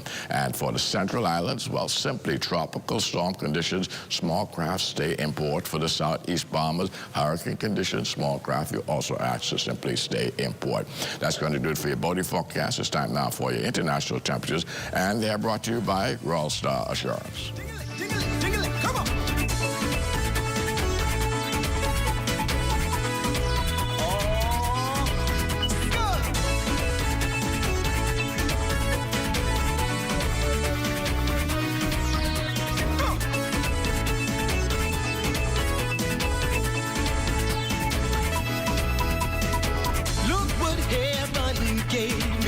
And that's going to do it for your international temperatures, brought to you by Royal Star Assurance. But drive me at 11 o'clock for a full weather update. Bryson and Melina.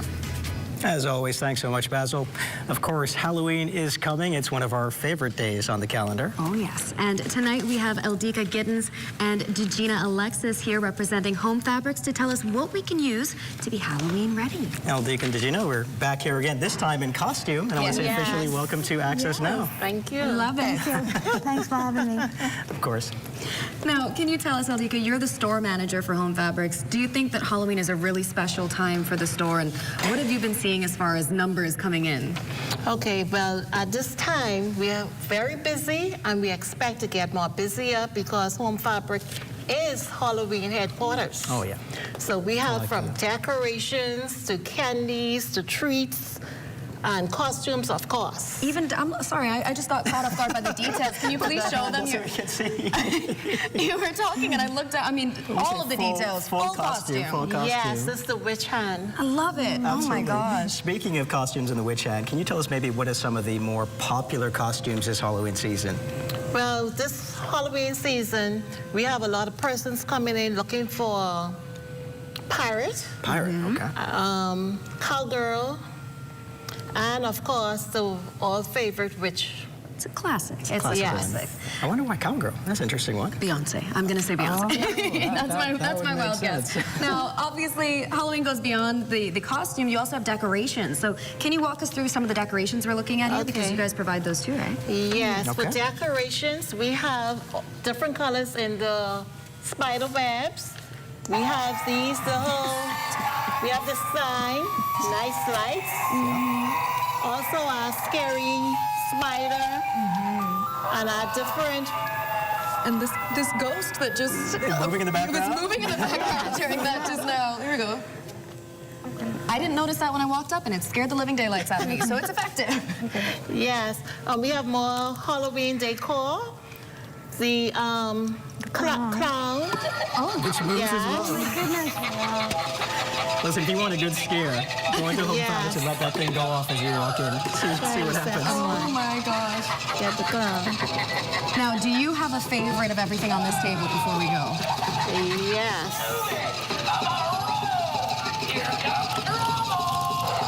That thing's going off wild. Oh yeah, the clown is still going. For anyone who has a fear of clowns, we're so sorry. Oh, it's a talking.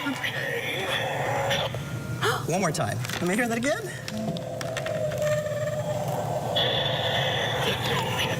Stop. Wow. Oh my goodness, that is incredible. Well, Eldika and Degina, thank you so much for joining us. It was a pleasure hosting you tonight, and I love that you came in full costume. Well, thank you for that. Yes. Absolutely in the spirit. And, you know, right after that, we're going to come back and check out some more costumes. So. Oh, yeah. And I know we're going to see Home Fabrics in another way very Absolutely. Yes, because we have so much crowd, we even extend our hour to 6:30. Wednesday, Thursday, and Friday, because of course Friday is Halloween. Oh, yes. So we'll be open until 6:30. Home Fabrics gotcha. I know. Yes. Well, we know what time it is now. Let's check in with ZNS Total Sports to see what's on tap.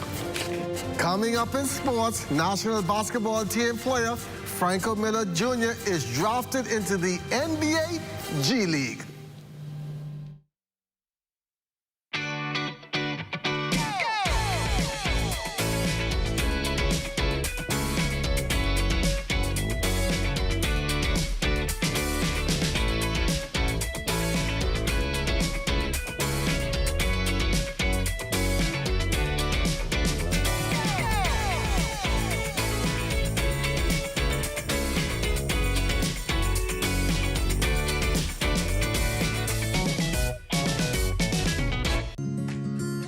Our company have a simple philosophy, open hands. What do open hands mean? If you keep your hands closed, nothing comes in, nothing goes out.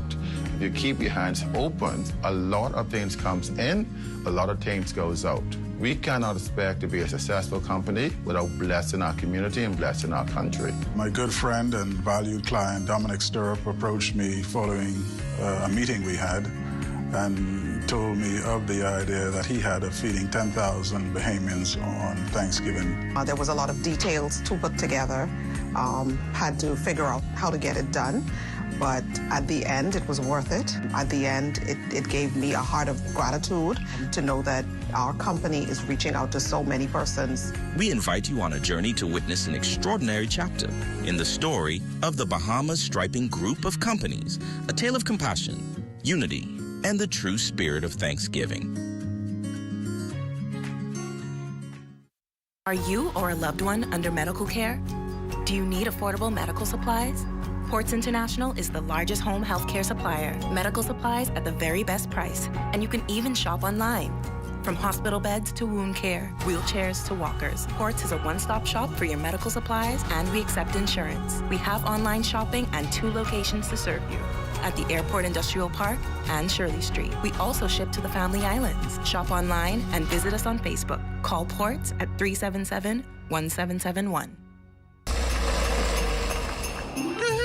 This car sexy yet? I need to upgrade, eh? That's easy. Just apply for a cash and go loan. Once approved, you're in the giveaway. This second, this lady even got no Bluetooth.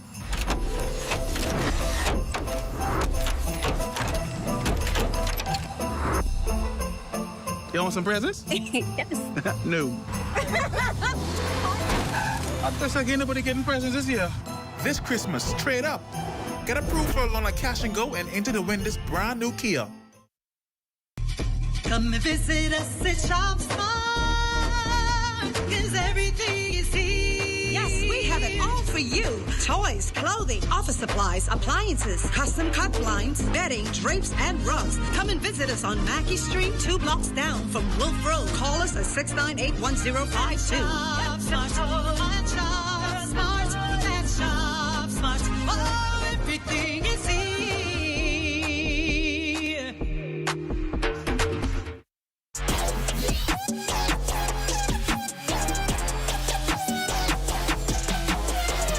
Yes, it's a Monday. Good evening, everybody. I'm Charles Fisher, still sitting in for the vacationing Ahmad Knows. Let's get to it. Sports in Access Now.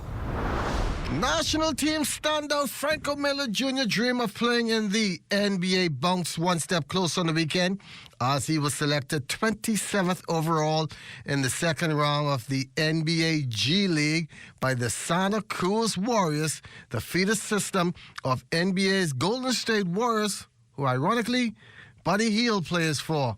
But Miller was a key figure in the Bahamas' run to the 2024 Olympics and played the last few seasons in France with FIBA Palma.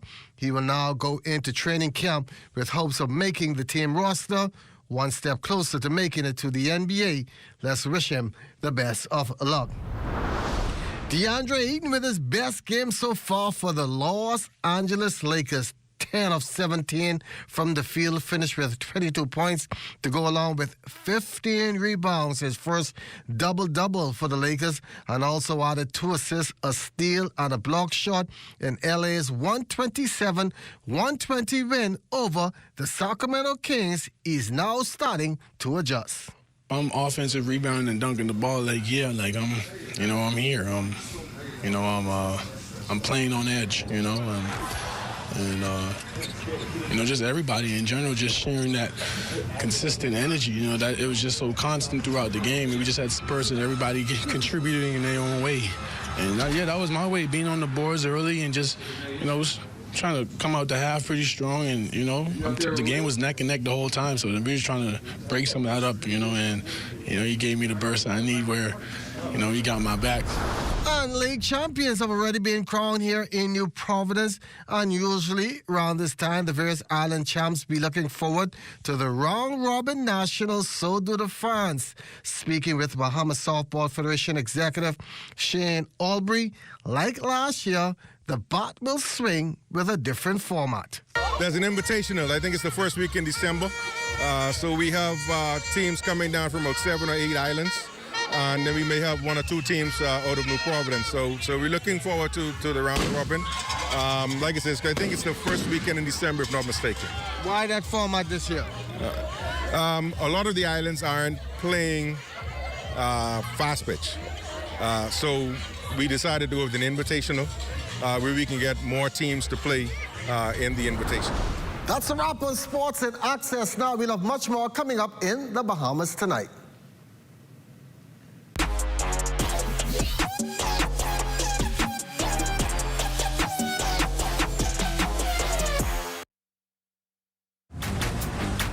Hey, it's your honorary pump attendant back again with another episode on the do's and don'ts at the service station. Let's go.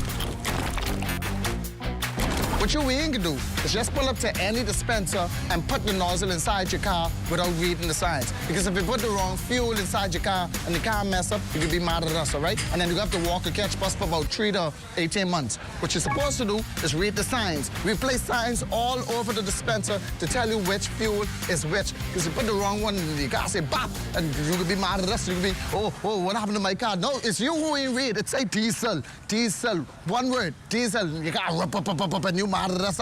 Read, that's all you have to do. It's Bahamas' biggest night this November 1st. Join Alliance Promotions, YBE Promotions, Bahamas Ministry of Tourism, and Bahamas Air as they present the Fall in Love 90s R&B Concert Series at the National Stadium Ground, performing for the first time.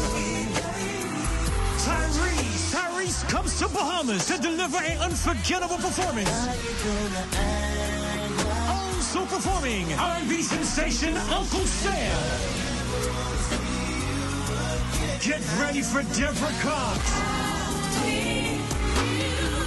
The Fall in Love 90s R&B Concert Series, Saturday, November 1st at the National Stadium Ground. Nassau, Tyrese, Uncle Sam, and Deborah Cox. Advance tickets are available now at all Cash and Go locations. Or log on to cashandgobahamas.com for info. Call 242-427-8111 or call 242-357-0116. Be there. Throughout our lifetime, we must all make decisions. No matter how we choose, the right one just needs to be made. Like having J.S. Johnson Insurance Agents and Brokers as your insurance partner. We've been serving the Bahamas for over 100 years. Whether you need home, motor, marine, or commercial insurance, make the right decision. Call 397-2100 or visit jsjohnson.com. JS Johnson Insurance, peace of mind. While others see customers as numbers, we see our customers as people, neighbors, friends who deserve more than one-sided connections. That's why we are redefining what real connection is by prioritizing our customers and showing our appreciation by putting our money where your loyalty is. BTC customers, claim your $200 Bahamas Air gift card when you add postpaid mobile to your internet plan. That's loyalty that flows both ways. You're looking at a shot of Pompey Museum located at the heart of the city of Nassau on Bay Street. Pompey was a 32-year-old Bahamian slave who led a revolt in 1830 against being forcibly transferred from Exuma to Cat Island. He rallied some 77 slaves to run away, and after being caught, they stole a boat and sailed to Nassau to petition the governor. The governor sided with them and allowed them to stay on Exuma. An important piece of history there for sure. Well, surprise, surprise, we're flying back out to Exuma. So, let's go.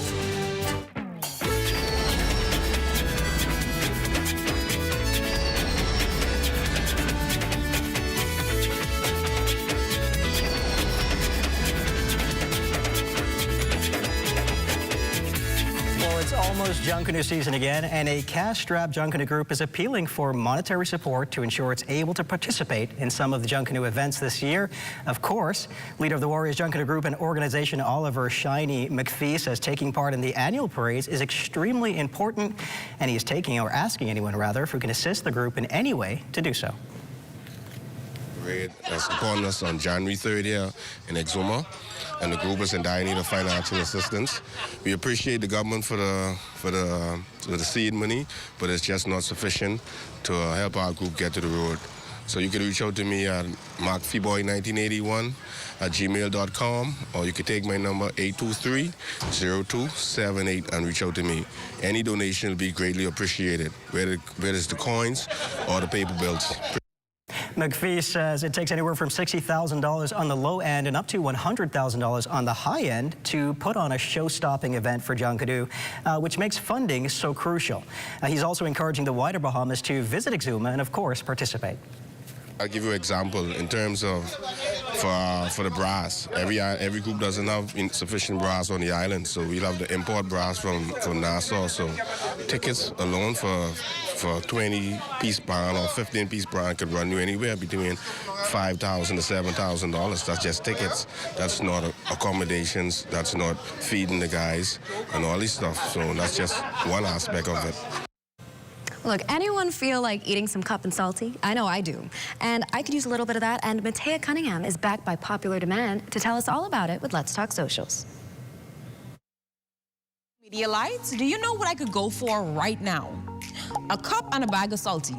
When's the last time you've had one?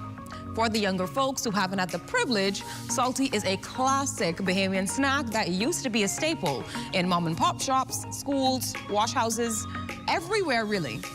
Well, today's spotlight goes to social media user Lauren Tassie, who uploaded a tutorial on how the snack is made.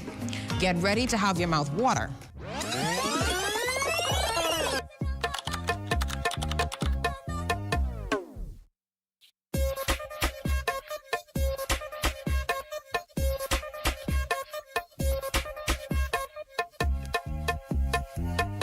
I love salty as much as the next person, but let's check out what the public had to say in the comments. Pretty Anna 24 says, OMG, that looks so good. Nick wrote, ooh, I ain't had salty in years, and this is the first thing I grab when I touch down. Finally, Lizzie Got the Juice said, I haven't had salty since I was little. I miss home. It's clear to see the people love them some salty. Comment down below if you miss this classic and let us know when you're making it again. That's all for today. Bye, everyone. Salty. And I heard Mateo say cup as well. Now, the thing is with cup is, do you eat it from the top or did you push it out, flip it, and eat the sweeter part first? You know what I mean? Going too far into it. Are you going too far? Just eat it. Just eat it? All right. That's going to do it for Access Now for tonight. Join us tomorrow night when Jessica Edgecombe, I believe, is going to be on the show and live on the show with some frightful makeup just in time for Halloween. And stay tuned for the rundown with Clint Watson when he and his guests are going to be talking all about Hurricane Melissa. Good night, everybody.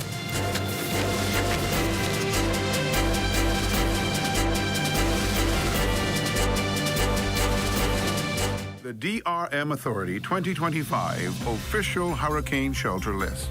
Exuma and Ragged Island. Bethel Union Baptist Church, Ramsey. Ebenezer Union Baptist Church, Farmers Hill. Ebenezer Union Baptist Church, Barry Tarry.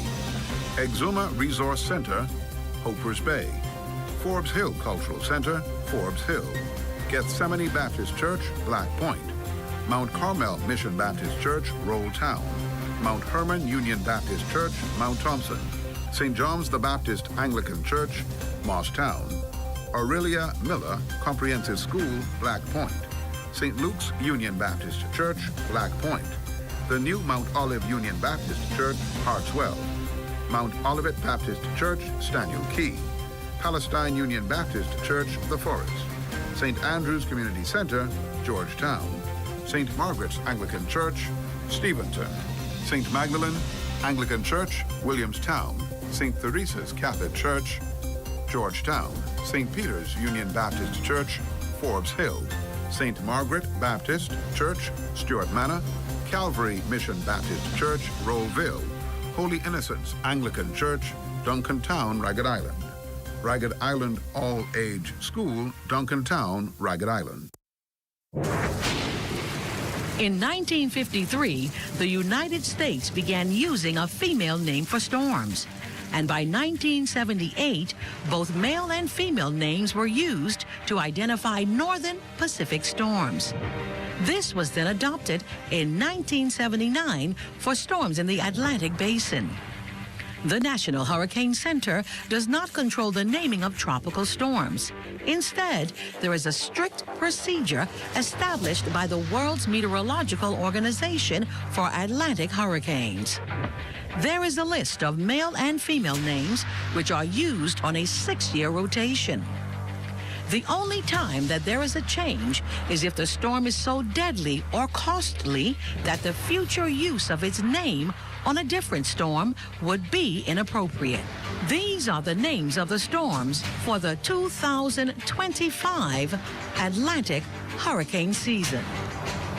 Andrea, Barry, Chantal, Dexter, Erin, Fernand, Gabrielle, Umberto, Imelda, Jerry, Karen, Lorenzo, Melissa, Nestor, Olga, Pablo, Rebecca, Sebastian, Tanya, Van, Wendy. This public service announcement was brought to you by the Broadcasting Corporation of the Bahamas in conjunction with the Disaster Risk Management Authority.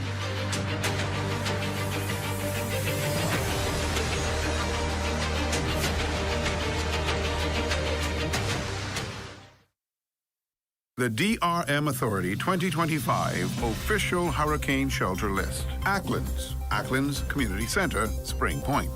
Crooked Island, Church of God of Prophecy, Landrail Point, Richmond, Moss-Town, and Cripple Hill residents, Cripple Hill. Landrail Point Community Center, Landrail Point. Inagua, St. Philip's Anglican Community Center, Matthew Town. Meiguana, St. James Native Baptist Church, Abrams Bay. Meiguana Comprehensive K-School, Pirates Well. Betsy Bay Community Center, Betsy Bay. DRM Authority 2025 Official Hurricane Shelter List.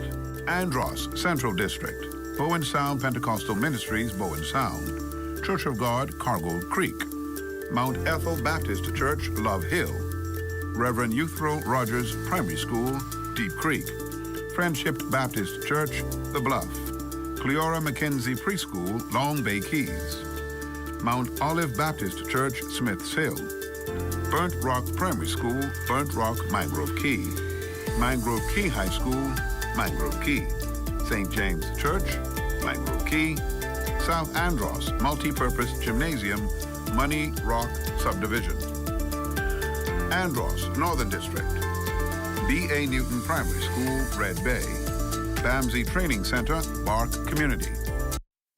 At Harold One, I'm Ted Jervis, and this is ZNS.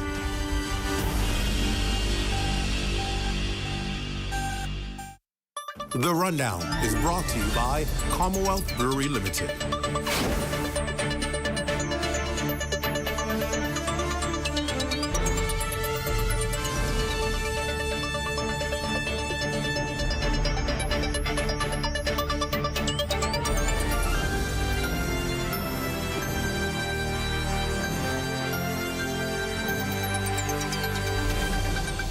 Good evening, everyone, and welcome to the show. It's great to have you with us. We've been on a hiatus for a while, but we're back now with lots of information to tell you about. And, of course, thanks for joining us. Well, Hurricane Melissa is a story everyone's talking about. The powerful Category 5 storm is about to directly hit the entire island of Jamaica later tonight. We'll have an exclusive update for you on the weather conditions there later in the show. But here in the Bahamas, the storm is expected to make landfall in the southern Bahamas around Wednesday. And the Disaster Risk Management Authority has been strongly appealing to residents in that part of the country to finalize their storm preparations. Echoing similar sentiments was Prime Minister the Honorable Philip Davis, who addressed a DRM Authority press conference earlier this evening. Here's what he had to say. Good night to everyone. This morning, I received a full briefing from the Disaster Risk Management Authority, DRM, and the Bahamas Department of Meteorology on the latest forecasts for Hurricane Melissa. Based on their advice, my government has issued an evacuation order for residents in Inagua, Maguana, Acklands, Crooked Island, Long Key, and Ragged Island. That decision was made in consultation with all relevant agencies. It is precautionary and designed to ensure that residents in the most vulnerable islands are relocated before conditions deteriorate. The safety of our people remains our highest priority. We are also mindful of the impact the storm is already having on our regional neighbors. I extend the prayers and support of the Bahamian people to Jamaica, as well as to the Dominican Republic, Cuba, and Haiti, who are enduring the full force of Hurricane Melissa. We are coordinating with CARICOM partners and stand ready to assist if called upon. At this stage, forecasts indicate that Hurricane Melissa will primarily impact the southeast Bahamas, with tropical storm to hurricane conditions expected from early Tuesday into Wednesday. The central Bahamas may experience occasional rain bands and gusty conditions as the system passes to the south. The northern and northwest Bahamas are not expected to be impacted. All government systems are now operating under the National Disaster Response Framework. The DRM Authority is coordinating directly with the Royal Bahamas Defense Force, Royal Bahamas Police Force, Family Island Administrators, Public Hospitals Authority, the Ministry of Works, the Ministry of Social Services, and the Bahamas Power and Light. Pre-positioned supplies have been deployed to the southeast and central Bahamas. Air and maritime assets are in place for transport and evacuation support. Shelters across the affected islands have been inspected, staffed, and are now operational. I want to commend the teams working under difficult circumstances to protect lives and property, particularly our Family Island administrators, local government officials, and members of the National Emergency Operations Center. I also wish to recognize the National Youth Guard, whose members are actively assisting with shelter operations, logistics, and public safety coordination. Their professionalism reflects the discipline and readiness we expect of national service. To the residents of the Southeast Bahamas, please follow the evacuation orders. Do not wait until conditions worsen. Once the storm begins to impact your area, movement will be restricted and emergency operations will become more difficult. For residents across the Central Bahamas, continue to monitor official updates and be alert for any changes in conditions. This is the time to secure property, protect essential documents, and ensure family safety plans are in place.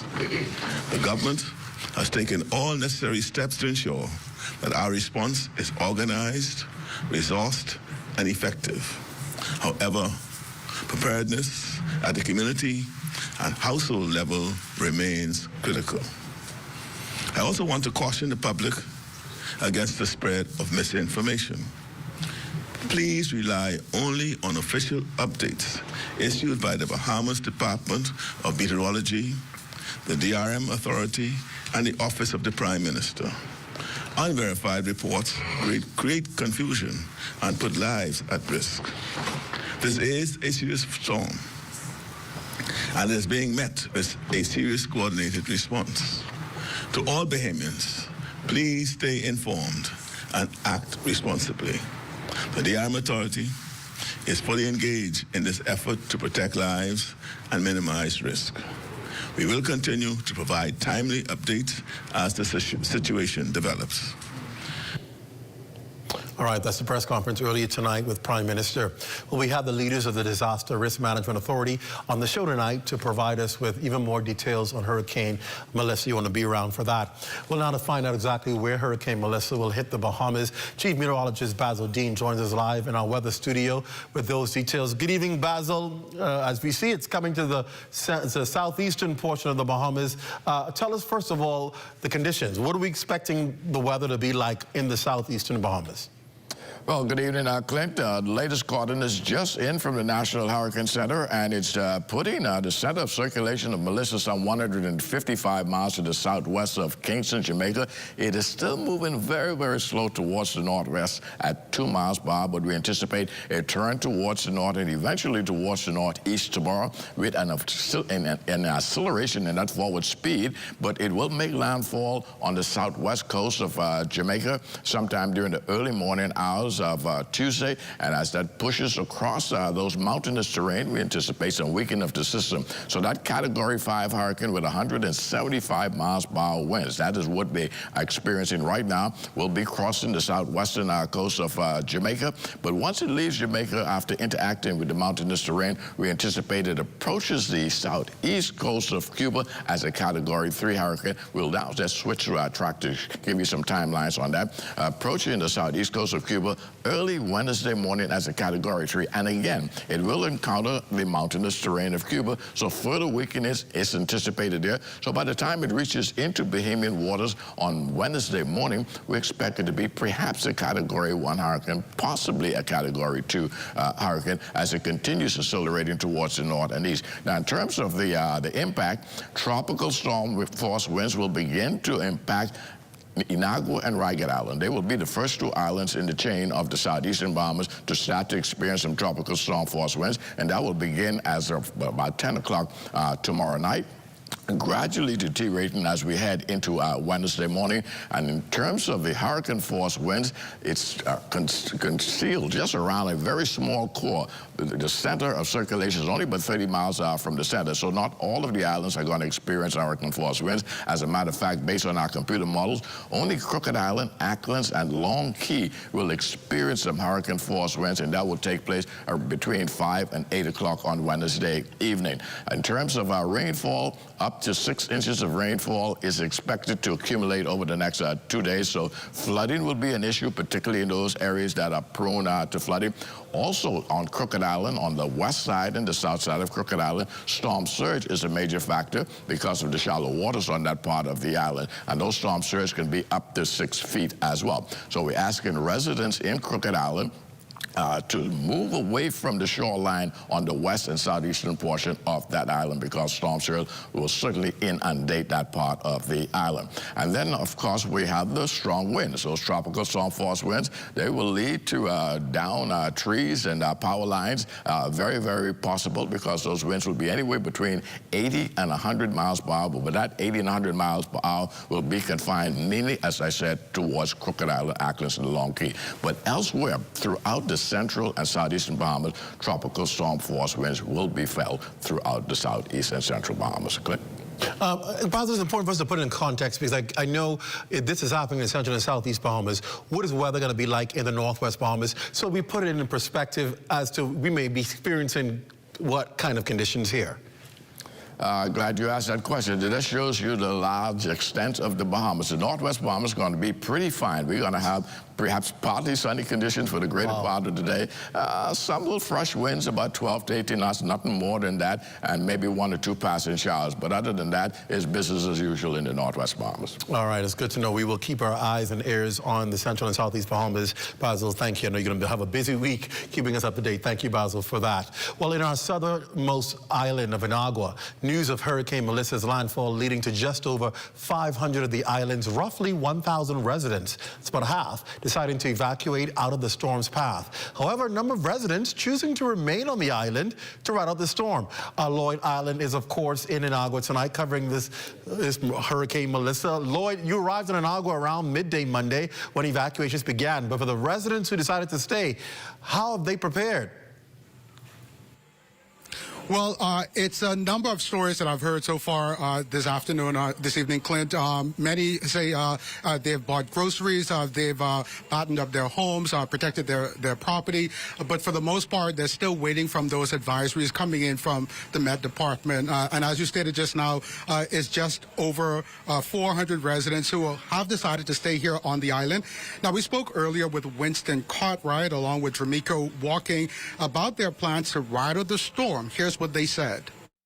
Seems that to me that the hurricane is going to weaken a bit when they come off of Cuba. It's supposed to be a Category 2.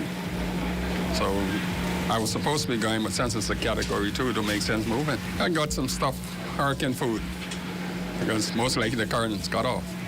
What did you get? I get like plantains, cassava, sweet potatoes, stuff like that. Everybody's all boarded up, and we're just sitting and waiting for whatever's going to happen.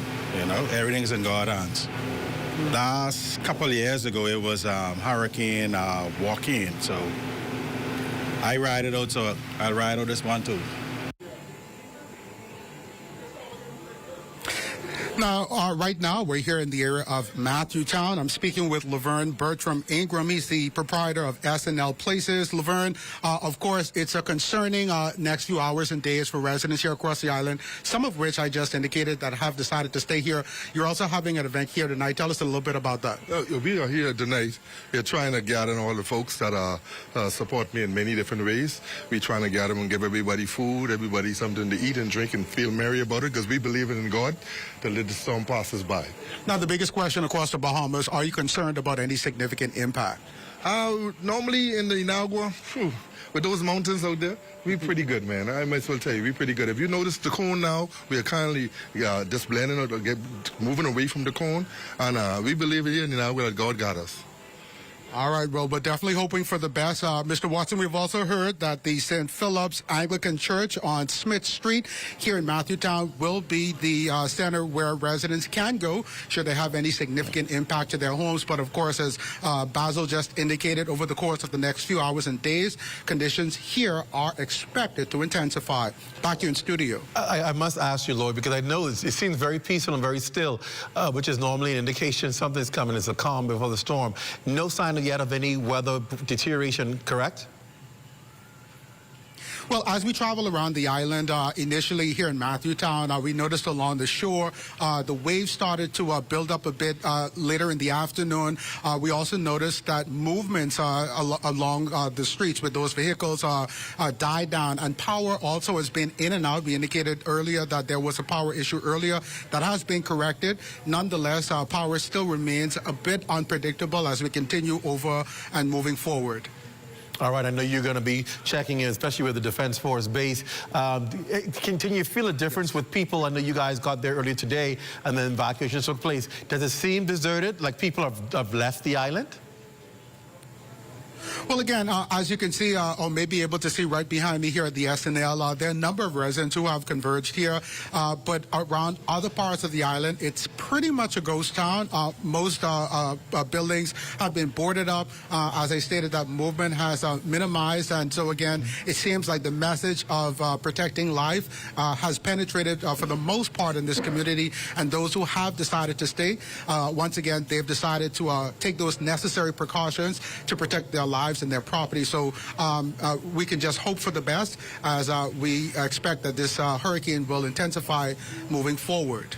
All right, well, definitely, Lloyd, you and Victor stay safe. We're going to be talking with you throughout the week as conditions deteriorate and, of course, ride it out safely in Inagua together. Thank you, Lloyd Island, for reporting tonight. Thank you, Lloyd. Thank you. And stay with us. More on Hurricane Melissa's impact and what is expected to happen when the rundown returns after this break. We're going to be talking with the officials from the DRM on what is expected to happen here in the capital. We'll have that as well as others right after the break. Stay with us. We're back after this.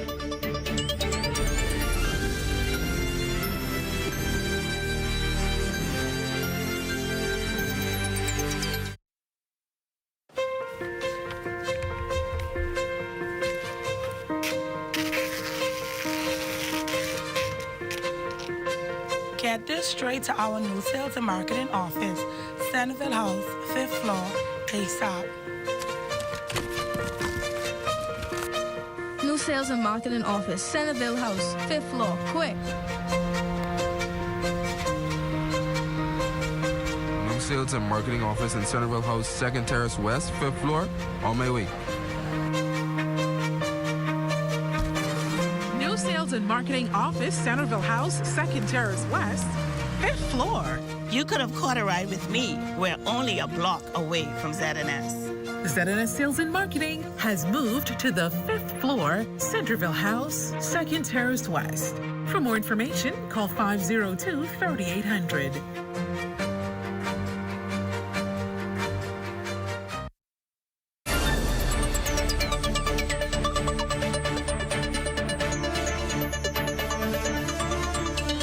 Welcome back to the Rundown. A special good evening to all of you who are joining us, whether you're in our digital media platforms, in the Lion's Den, or you're on YouTube, wherever you're watching from around the country, on Flow TV or cable TV. It's always good to have you. Those in Turks and Caicos Islands, those of you around the Caribbean and internationally. It's always good to have you here on the Rundown. Well, the impact before it comes into the Bahamas can be felt even in the Turks and Caicos Islands, and their preparations have begun as well as they expect to have deteriorating weather conditions. Joining me live now is the Minister of Physical Planning, who's responsible for disaster and risk management and emergency in the Turks and Caicos Islands, Minister the Honorable Arlington Musgrove. Sir, welcome to the Rundown. Thank you for joining me tonight. Thank you, Mr. Watson. What kind of preparation has the TCI made in preparation for, of course, the onslaught of Hurricane Melissa? Any kind of preparation, and where are you now with your readiness? I would think we're at 95%, but we for the last couple of days, we ran through all the islands and clear all drains, clean all wells, re-drill some wells, keep our people abreast of everything that we are doing, make all the shelters readily available for the vulnerables or for anyone who wants to go in the shelter. We had a state of preparedness meeting today, co-chaired by the governor and the premier. That went very well, and that gave us a good insight of where we are. A few generators that needed refueling, we did that, and I think we're in a very, very good position at the moment. Are you on the mainland now? When I say mainland, I'm talking about Provo, or are you on one of the other islands in the TCI? Yes, I left Provo this afternoon, so I'm in North Caicos, North and Middle Caicos. I will be weathering the storm over here in the EOC office. When you talk about storms, people tend to get very anxious because you don't know what to expect and so forth. And Turks and Caicos has had serious flooding before already this year. What are your major concerns that you're expecting Melissa to impact that is of concern for you? So we don't think we will get that much rain, but we do anticipate for the western islands like Middle Caicos, North Caicos, Providential is 2 to 4 inches of water. And then Grand Turk, Salt Cay, and South Caicos probably 1 to 2 inches. So we identify the flood-prone areas, and we are asking people within the low-lying areas to please evacuate, go to the shelter, or go to some higher ground. And we anticipate, especially in northern Middle Caicos, if the surge get higher, we will decide whether we're going to cut off the causeway until the storm passes. How confident are you with your infrastructure of telecommunications and power that you will be able to make it through with Melissa? Well, as you know, in storms, anything can happen. But the DME, Disaster Management Agency, we have acquired a lot of satellite phones, radios, and hope an event that something do happen with the telecommunications. We have Digicel and we have Flow. And today they were working pretty well, and we hope that remains through the storm. We have the power company. They are very efficient. I think I don't want to preempt what they are doing, but we had a meeting, get a report from them this morning, and they said they're ready, they're available, and we'll go from there. Your administration has just been recently re-elected to office. Are there any things you want to see, to perhaps shore up or do differently that you may not have done in previous storms? Yes, we are doing things differently. As you know, last year we went through a storm, or year before last, and we were not there to really, especially for the shelters. So this year, I am pleased, and it's quoted by, I'm going to quote the Premier this morning, he are totally happy in the preparedness of all ministries for this storm. All right, Minister Musgrove, I know you're the man for the plan. You were in previous portfolios in immigration, so they got the right man working for them on this one. All the best to you as you ride out this storm as well. Thank you for talking with us tonight. Thank you, sir.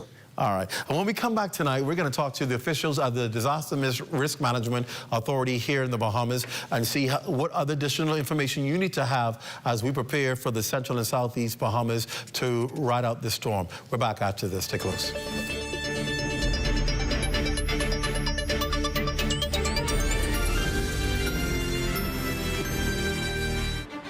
I am a master plumber by profession. I've been doing plumbing for over 40 odd years. When I was 9 months old, I was diagnosed with polio. To me, living with polio, I took it the way it is. I never allowed my polio to get in my way of anything. In fact, I love when people doubt me, and I just prove them wrong. And let me tell you, in the world, you could only find a plumber as good as me, but you ain't gonna find no plumber better than me. People with disability, they just need a chance. In this program, I feel so encouraged. Most of the mentors have different kind of disability, but disabilities like me. Sharing and caring and showing so much support with people with disability. They would encourage you to go beyond. I wish this was around a long time ago. Right now, I would have been a millionaire. You out there who have a disability, don't be afraid. Take the step. If you believe it, you could achieve it. And remember one thing, ain't no one better than me, and ain't no one better than y'all. God made all us equal. For more information about how the SBDC can help your small business to make a big impact, give us a call at 461-7232 or visit sbdcbahamas.com. you got termites and need to get rid of them fast, trust Rentokil Initial. With over 60 years experience in the Bahamas, the global brand, training, and expertise can't be beat. Only Rentokil Initial gives you a 3-year warranty and payment plan options on termite fumigation. No one can match the range of treatments we offer, such as fumigation, pre-construction treatments, termite monitoring, and more. No matter where you are in the Bahamas, we will come to you. When it comes to complete termite eradication, there's only one name, Rentokil Initial.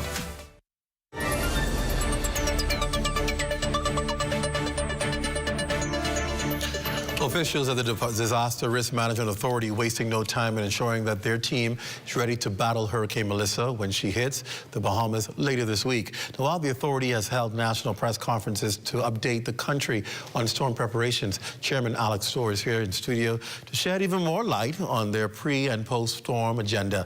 Welcome, sir. It's always good to have you here in the Rundown. Thank you for having me. Are we ready? Yes, we are. Yes, we are. The team has been working since yesterday, and quite honestly, from last week, we began monitoring Melissa even before it was named to see, and we saw that it could be a potential threat to the country, and so we started mobilizing our assets, speaking with our administrators on the ground to make sure that we were ready. There is a noticeable difference in the response by DRM. Quick to have press conferences, quick to do updates, and now we see not wasting any time with evacuations. And I think many people were perhaps shocked that that happened so quickly today, the Prime Minister declaring an evacuation order. Why was that important to happen today? It was important that we be ready. This storm is a bit different than any other storm that we faced. We have some warning because of the slow moving, and so it was important that since we had a little bit of extra time, that we put the things in place that we needed to, such as the evacuations, and make sure we get the information out there as well. We have learned from the past. That is one of the most important things. You know, you go through something like Dorian, and if you haven't learned from it, it's a disaster twice. We have learned from the past, and we're trying to correct mistakes that were previously made. For people who don't understand and say, well, I should have gotten out, is there still a chance for people to be evacuated? What's happening tomorrow? So far, we've evacuated about 430 persons. Wow, that much people came to town? Yes, that's from the islands of Auckland and Inagua. But flights will begin running early tomorrow morning, as early as 7 o'clock tomorrow morning. Wow. We are bringing in additional assets from some of our partners around the region and from the U.S., who will be bringing aircraft to help us with the evacuation process. So anybody who wants to get out will be able to get out? Anybody who wants to get out can get out, and I advise you to get out. I mean, there's no cost to you. Right. You come to Nassau for a couple of days, and then we'll take you back. I would much rather be in Nassau and not had to come than be home in the middle of a Category 5 storm, wishing I was out.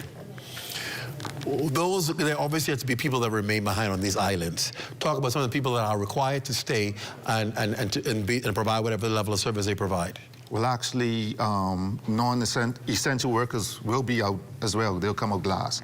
If you decide to stay on the island, you'll really have to go it alone. Wow.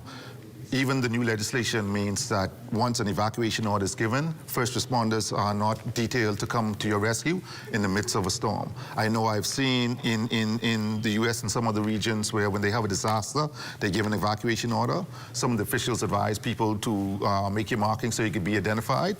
I won't go so far now, but I'm just saying you're putting yourself in a very dangerous position if you do not heed these evacuations. And I think you said an important point. I want to rehash that again.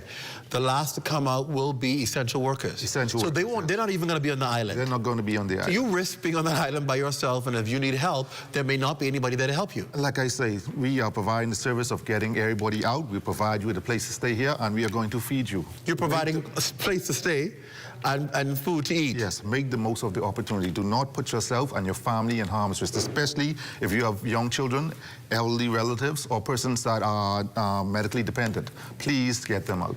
We oftentimes say, oh, this is Category 2. Category 2 ain't that bad. We've been through storms before. But these storm systems, especially since climate change, are very unpredictable. And sometimes you find that a Category 2 does more damage than a Category 5. It all depends on the scenario that you're faced with. You cannot predict it. These storms are unpredictable and they rapidly intensify. Last hurricane season and even this hurricane season, we would have went to bed and there was a tropical disturbance. Correct. And by 12 noon the next day, it was a Category 3 hurricane. These storms can quickly intensify and they are unpredictable. We are not sure what the storm is going to do once it comes out of Cuba and comes into our warm water. Correct.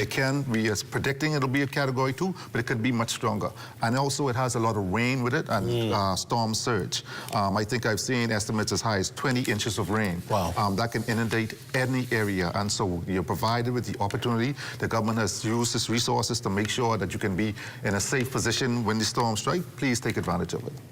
Of course, you're going to obviously activate the Operations Center, Emergency Operations Center here. When does that happen? The Emergency Operations Center was activated from this morning. It's been fully manned from this morning. Staff are there right now making the calls and liaising with the different Finally Island administrators, making sure they have all the help and support they need. All right. Well, we know you're going to be busy over the next few days. We'll definitely stay in touch. Chairman, thank you for joining us tonight. Thank you for having me. And when we come back, obviously we've been all bracing in the region to see how this storm, as a Category 5, impacts Jamaica. It will land in Jamaica as a Category 5. Tonight we have an interview with one of the media leaders in Jamaica on what they are expecting. We're back after this.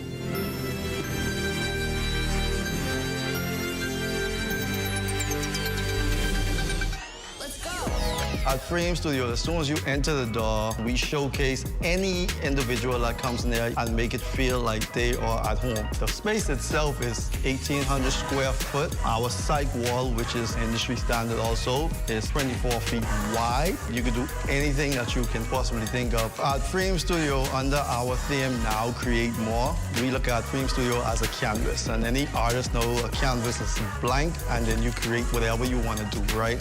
So we have where you could rent tools. We even have workstations that people could rent out. To anyone inspiring to do what I've done, what my colleagues have done, or any other journey, I would say to you, don't be afraid. The worst someone can actually tell you is no. So if you have a vision, you have an idea, not everyone will get it. But if you believe in your vision, you believe in your idea, I say go wholeheartedly at it. For more information about the Creative Entrepreneurs Initiative and the Crafting the Bahamas workshops, email info@sbdcbahamas.com or call us at 461-7232.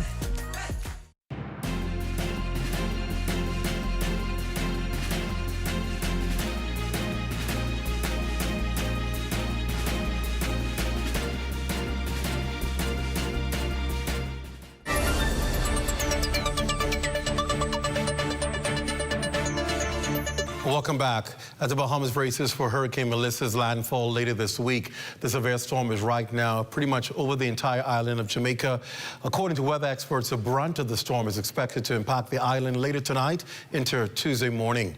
And as you can imagine, communication is extremely vital. Joining us now is Group Head of News and Sports, RJR Galena Communications, Milton Walker of TVJ. Good evening, Milton. And of course, the big question is, what are conditions like right now in Kingston? You're in the city of Kingston. What are conditions like? Well, the conditions are deteriorating. It started we've had rain, a drizzle on and off for most of the day. There's been a little wind. It's starting to pick up, but we're really not expected to start feeling serious effects of Hurricane Melissa until late tonight, early tomorrow morning, about 1 a.m., we're told. Now that's always very nerve-wracking for people, for a hurricane to come in the middle of the night. Is there some concern, because it's nighttime, you can't see what's going on? Is there some concern that the brunt of this storm comes at dark? Indeed, because you're less able to react and to respond in the darkness. You'd have to wait until morning.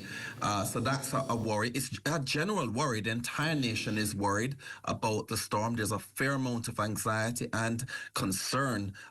Certainly for some communities, the government has issued evacuation orders for about half a dozen communities, ranging from Port Royal in the capital, that's the town that's on the peninsula where the airport's on, and Old Harbour Bay, Rocky Point, Portland Cottage. These are communities right on the coastline, on the south coast of Jamaica, and they're expected to be in the direct path of the hurricane as it comes on shore later in a few hours or so.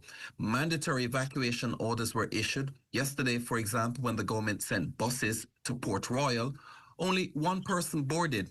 I gather later a few more persons came on this morning, and at a press conference mid-morning, the government said they got word from residents in Port Royal that they would consider evacuating later this afternoon to this evening, about 5, 6, 7 o'clock this evening. Of course, the government is saying you need to do it now. It may be too late because conditions are deteriorating. The Prime Minister last night issued some compulsory evacuation orders, and the police, in addition, I think with the Army's help, made some compulsory evacuations overnight into today. I think there's still some persons in some of these communities who are simply not budging, but there are some persons who are moved into shelters. At mid-morning, we're told that just under 1,000 persons were in shelters. We're expecting to get an update on that figure at 6 o'clock our time in about 12 minutes or so when the government holds a press conference. And the 881 shelters, I'm told, are open island-wide. Preparedness and readiness. We know all too familiar here in the Bahamas what that means. How would you describe the country's readiness and preparedness? A new government re-elected, government obviously who's been in office for the past 5 years. How would you describe the preparedness of government in preparing for this storm, which has been described, once it hits, as perhaps could be one of the worst storms Jamaica has ever had in its history?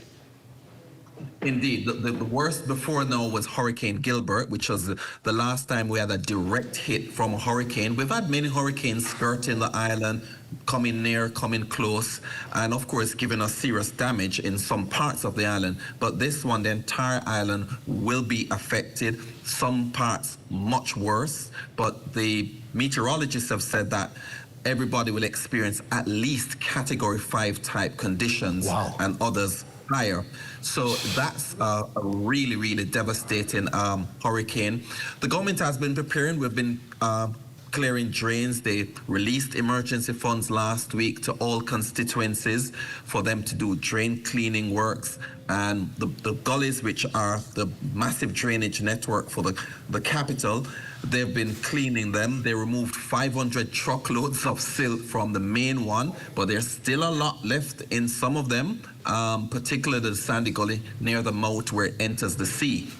The government said they built 2 channels to ensure that water goes through, but given the volume of water that's expected, we have to wait and see if those efforts will help. The problem that we've had is that we've had continuous rainfall since the last week of September into October. So the earth's pretty saturated, and that's why so far we've seen several trees falling in Portland and St. Elizabeth, and they've fallen on power lines and knocked out power to many communities. I think this morning the report was that 51,000 people were without power. Of course, in a population of 2.8 million, that's a small number, but that number is expected to climb as the hours progress and more trees fall, more power lines are knocked down, and also utility poles falling across the island.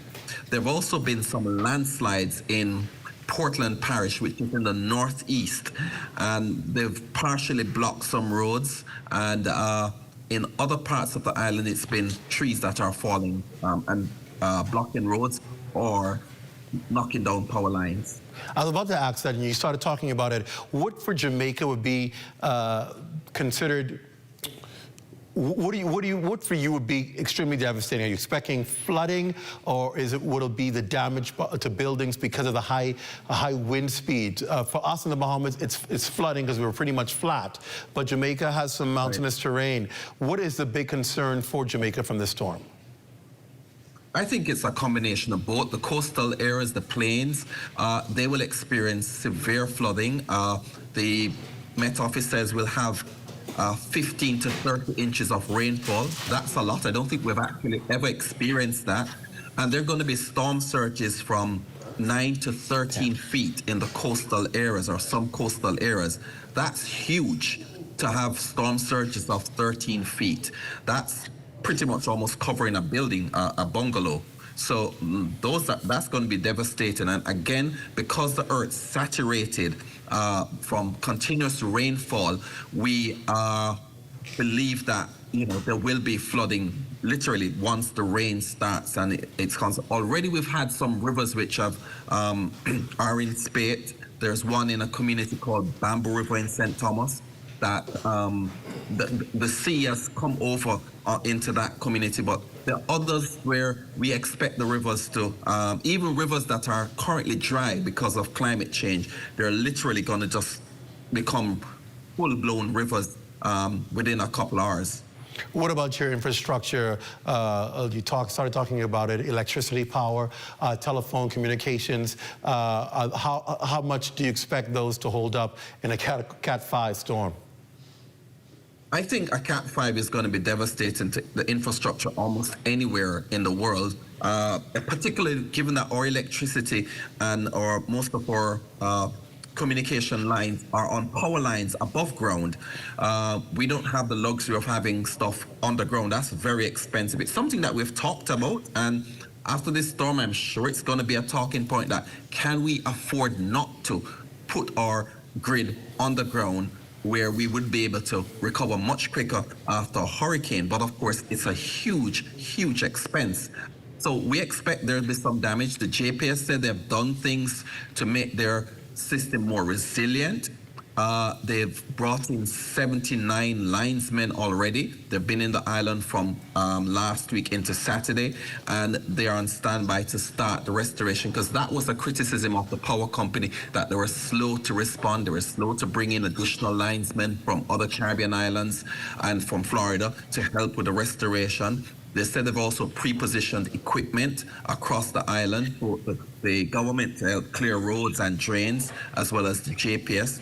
The mobile phone companies, Digicel and Flow, they've both said they've backup systems for some of their cell sites. I think with Flow said they were about 65 to 70% of their sites had generators, but generators could run out of power, of fuel, and they may not be able to reach some of these sites. So there will be some disruption to the cell phone service and internet service. And of course, most persons rely on their mobile phones for communications nowadays. I can't wrap up this interview without asking, we're both in the news industry. You're the head of news for Jamaica's main #1 TV station, TVJ. What kind of coverage have you planned for this historic storm? Well, pretty much we've been on air most of the day. We've had a little break. We're going to go back on air in 5 minutes with the government press conference on our news, and we're going to have live coverage until either the grid is turned off or the power goes. We have a massive generator here at Broadcast House, which means we will be able to output. But even if the transmitters aren't able to function, we will be online on YouTube and other platforms as well. And of course, our social media pages, TVJ News on Instagram, Twitter, Facebook. We've been, and Threads, we've been updating them throughout the day. Sounds like you have a long night ahead of you, Milton. I'm sure you're capable of getting it done. Our thoughts here at the Broadcasting Corporation are with you and your team as you cover. We're hoping for the best for Jamaica through this storm. Okay, thank you very much. All right, Milton Walker from TVJ in Jamaica talking to us. Stay with us. Our coverage continues right after the break.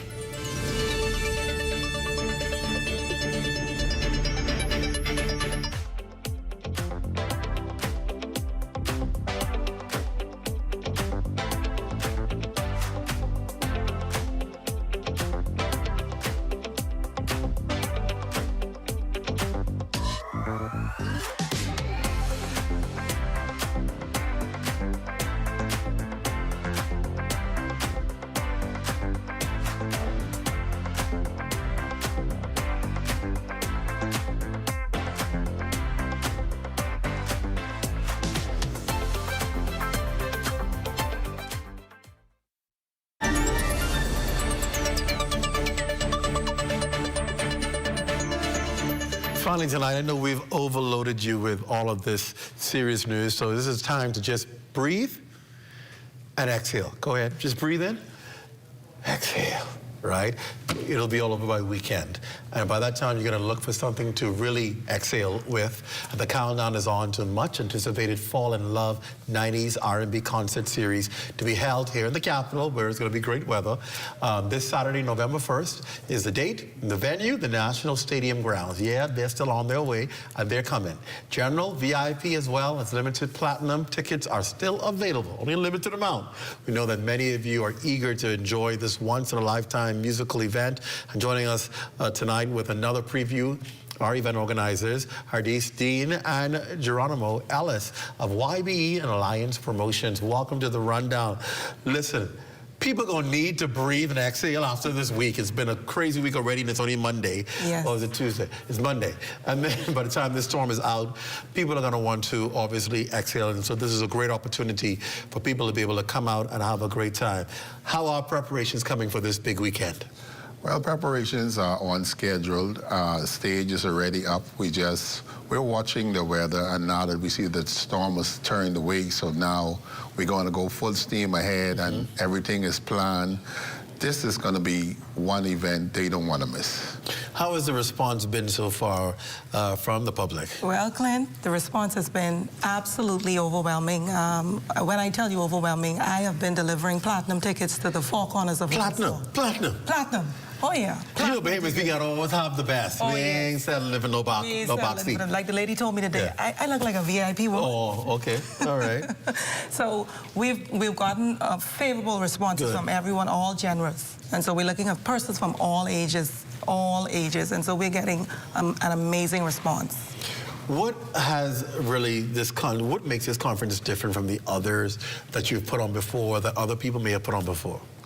What makes this concert different is this is the first time in the shores of the Bahamas you have this magnitude of artists at this level all on one stage at one time. Normally you see one here, one there, but you having 3 international R&B artists that's been on the Grammy stage and performed for thousands and millions of people, and they're gonna put on, they're eager to come. They're gonna put on a show like no other before. So here they are. In case somebody who's been living under a rock all this time, they just came from underneath the rock. Who you have? International artists we got Uncle Sam. Then we got Deborah Cox. Then we got the finale, Mr. Tyrese Gibson. And believe it or not, Mr. Tyrese Gibson is eager than all of them to come to the Bahamas. He has name and last name. You show him a name. He Gibson. He said he is. He did say he is. I'm sure. We've been seeing their videos. They're excited. I think they're more excited to get here than people are to see them. Absolutely. Because they've been talking in their videos about the Bahamas, what they're looking forward to coming down here, and what they're looking forward to do. And you also have local artists on the ticket as well. It's not just foreign artists as well. Absolutely. We have Aaliyah Coley, and we have 1 or 2 other local artists. And of course, we have a lot of Bahamian DJs, all of the hottest Bahamian DJs, they'll all be there. So we're not just producing a concert, we're producing an experience. I was about to ask you, because people can get food, drinks, all that stuff out there. Absolutely. This is more like this is like a red carpet event. You ever been to the boil, you see the Grammys, a red carpet? Yeah. When you enter this event, you've never seen this done like this in the Bahamas. That's never. exciting. We got a wall set up, a red carpet event, so come to take your pictures because it's going to be a showcase. Dressed to impress, eh? You have to be impressive. And of course, Clint, one of the things that we are really passionate about is that when Bahamian people spend their money, we want to deliver exactly what is it that we promise. So again, customer service is something that we're passionate about, especially for our high-end customers. We want to make sure that they get the best possible experience and a smooth transition. And let's just talk about it. Your companies are known for it, right? Absolutely. You have put on very successful concerts, whether it's gospel or secular. They've all been successful. And I keep asking, what's the secret? How are you able every time to turn out successful events when so many other concert promoters struggle? Passion. It's just passion, a lot of hard work. YB has been around, I would say, for almost 20 years now. Wow. And so most recently, we've produced Naomi Rain concert, like you mentioned, gospel. We've also produced the Jacqueline Carr concert, and prior to that, the Barris Hammond concert. And so we're just happy to just provide quality entertainment to the Bohemian populace. See, when people know a brand, they can trust it and they'll always come out. Absolutely. They know what they're going to get. Talk about how the artists are feeling. I know you've been talking to them and you've been in conversations with them. How do they feel? Just like you say, they're more excited than the people who want to see them because just before I even came on there, Tyrese was like, I want to come. I wish I could have come today. He didn't come because of the hurricane situation. Right. If the hurricane situation was in brewing, Tyrese should have been here today. Wow. Yeah. So that's like, and Uncle Sam is like, he can't wait to come in. Deborah, everybody just can't wait to come in. Deborah actually, she has extended her performance time. Wow. So in her contract, she was supposed to perform for a certain time. She reached out and said, listen, I want to add on some more minutes to that. So that's the level of excitement from the artists. Yes. It's going to be a big show. And of course, I just want to ask you, what can we expect on Saturday? Obviously a great performance from these artists. An experience that you'll never forget. You'll get, Saturday is a different, I could say a different movie. The movies, like going to shows in the Bahamas, we're going to turn it up between Alliance and YB. We're going to turn it up a notch. We're going to change the game on Saturday. You have to be there to see the transformation. Wow. The game will change when it comes to shows in the Bahamas after Saturday. So in your final thoughts, where can people get tickets? Go and give them all the information. Okay, so if you want tickets, you can get tickets at cashandgobahamas.com. Or, of course, you can walk into any Cash and Go. Well, let me just say Cash and Go locations located on Carmichael Road, Prince Charles, Cable Beach, and Palmdale. And, of course, all of their locations in Freeport and the Family Islands. We didn't leave out the Family Islands. Listen. And, of course, you have tickets available in what sections? We have tickets available in General and VIP. We're not sold out. And for Platinum tickets, we do have a few more tables available. Or Sky Lounges are sold out. Of course. All right, so we have a few more Sky Pods. Calling them on the flyer. You don't want to miss it.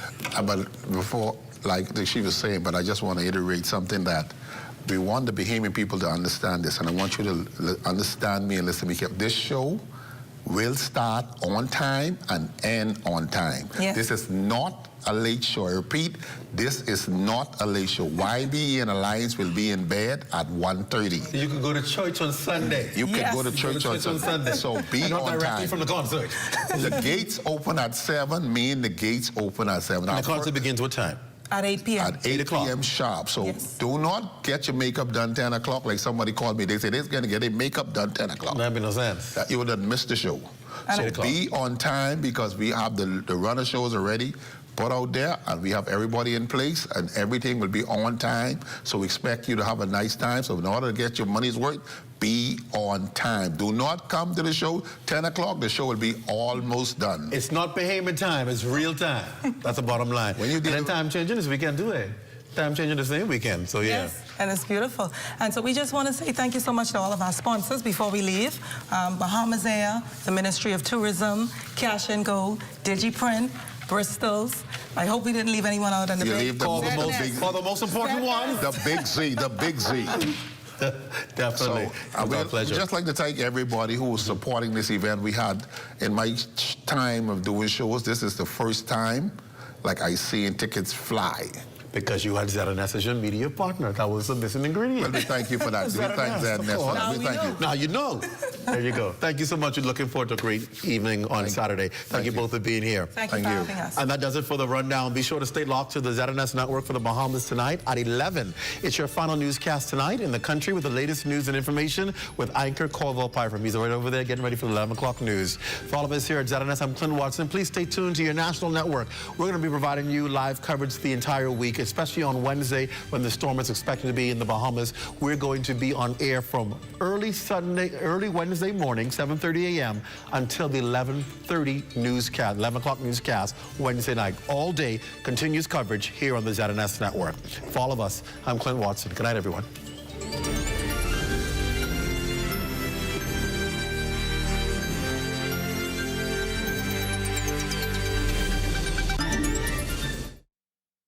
At Fort Montague, I'm Opal Roach. This is ZNS.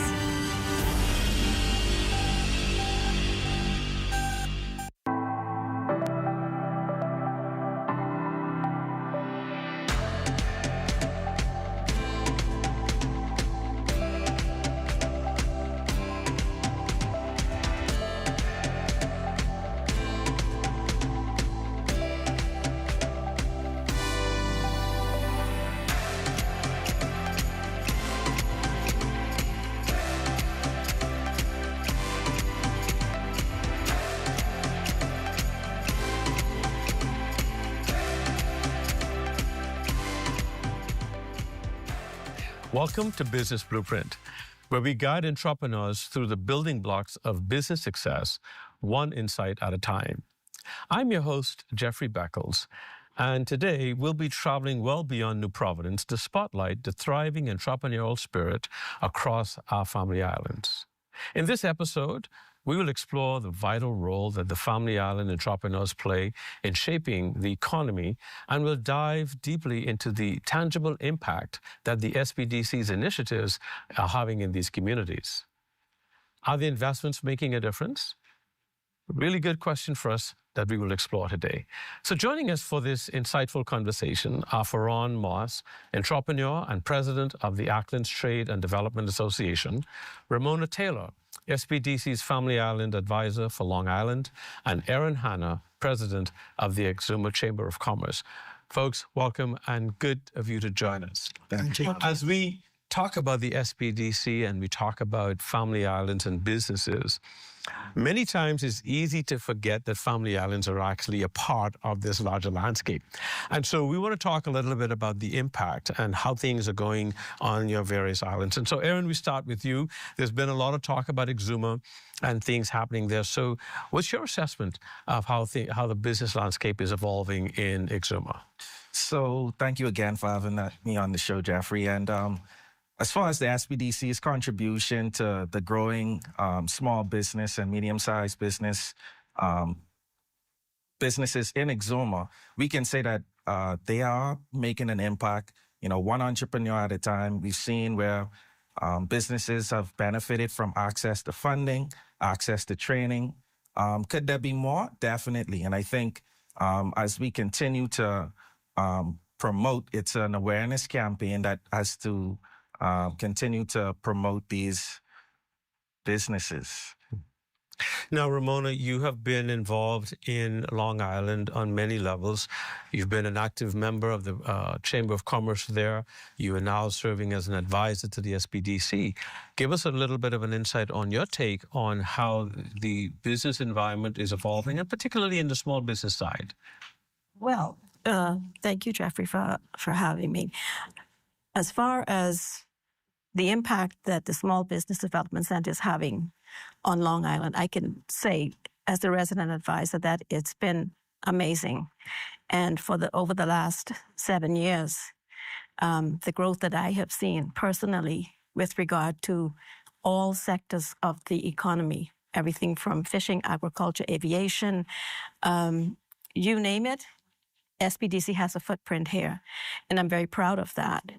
And what I would like to see is, one of the things that I had asked SBDC for over the years was more visibility. And what I am so happy about is now we have that. We're in all the Family Islands. SBDC teams are out there getting information, sharing information, and it's just been amazing. So the impact is, I would say, absolute. Excellent. Now, Faron, when you start to think about Acklands, people go quiet, laid back, easygoing, but Acklands is alive. It is. Talk to us a little bit about what's going on. Okay, so Acklands is one of those southeastern islands that much people don't hear much from. But Cascarilla is alive and kicking, and it's making a global impact. Just a few months ago, we had a Cascarilla festival in which we had invited other entrepreneurs and specialists to the island to showcase our product. I can tell you now that Cascarilla is providing small and medium-sized enterprises with good revenue. I can tell you there were the days when Cascarilla would sell for $2 and $3 per pound. Is up to $17 per pound. Wow. So Cascarilla is making an impact, and institutions like SBDC has a part in that, but we're asking for more support to develop that sector in Acklands at this time. We talk about awareness. We talked about the impact that the SBDC is having in Family Islands. Is the message getting through to local residents sufficiently, Erin? I believe that while the message is getting across, again, there's an opportunity, and it has to be a continuous education campaign, and it's not unique to SBDC. I think as SBDC continues to push its mandate. Partnerships play a critical role in helping getting that message across. And I'm happy to be a partner with the SBDC through the Chamber of Commerce of Exuma. And those sorts of partnerships help to bring light to the opportunities that exist. And so as we continue these conversations, again, it's about bringing these opportunities to the forefront in a format that most people can access, right? Because typically we find that most recently SBDC joined us for a town hall in Exuma, which was well received, well attended. However, there were still several individuals who were not able to take advantage of hearing what these opportunities are, right? And so social media, WhatsApp is big in the communities in Exuma particularly, and that's been a primary way of getting information out there. And so consistency in messaging and awareness is definitely critical to the further enhancement of these programs. You mentioned something very interesting, right? WhatsApp is very popular, it's highly used. So the SBDC has been adapting to use that mode of communication to more effectively reach the people.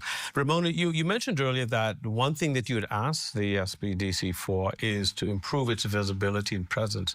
And you were happy to see that. In what ways has the SBDC done that, and how is it having a positive impact on residents, particularly in Long Island, but speak to it in general for Family Islands? Well, you see, when you, in my position as a resident advisor, I can do a lot. I interact with the people every day. But as I keep talking about it, and because SBDC was kind of like an unknown, it's something new, people didn't really fully understand what it was and what it represented.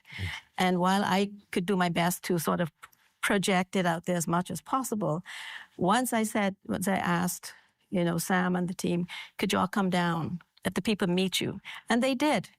And we had a town hall, and it made a huge difference because people were able to say, oh, this is something real. This is not just Ramona talking. This is, this is real. The institution is there, yes. And so that had a big impact. And now I'm happy to see that they're going out to the other islands. And I'm happy that I was able to join the team going into Acklands late last year and to meet the Acklands people and to see what they're doing. And it's just, like I said, that's what we needed. That's what SBDC needed. And I think we're on a journey now that's going to have, just continue going. Excellent. Farron, you mentioned this giant leap from $2 or $3 a pound for Cascarilla to 17. Acklands is known for that. What are some of the other businesses that have evolved since the SBDC has come to Acklands? What I would say to you is that bone fishing is one of those unique businesses that persons travel the world to come in and enjoy. So in terms of having the necessary equipment, the necessary technology to facilitate this, SBDC has helped to some degree. But I would also say that more is needed to involve a greater percentage of small and medium-sized enterprises to exploit the opportunities that are available. There are some, I may say, barriers to trade. If I may just mention one, because we're so far south, business license processes, it poses a challenge sometimes. And sometimes it may present some sort of delay in being able to qualify for some of these grants and opportunities. However, persons have received funding and they are doing well in their business ventures. So we talked a little, and we'll talk about the challenge, some of the challenges in our next segment. So it is fair to say then that Family Islanders in general understand more succinctly today that they're not being overlooked, they're not being forgotten, that these same opportunities, Nassau, Grand Bahama, Abaco, that are being offered to small businesses are very much being offered to and available to Family Islanders throughout the country. And that's incredibly important for us. And so we'll continue our conversation after this commercial break. And when we come back with our special guests, we'll take a look at some of the unique challenges that Family Island small businesses are experiencing in this growing economy of the Bahamas. Stay with us. We'll be right back. At BOB, we take pride in our business banking. I chose Bank of the Bahamas because it was a Bahamian-owned bank. The bank has certainly supported our evolution through overdraft facilities, purchasing of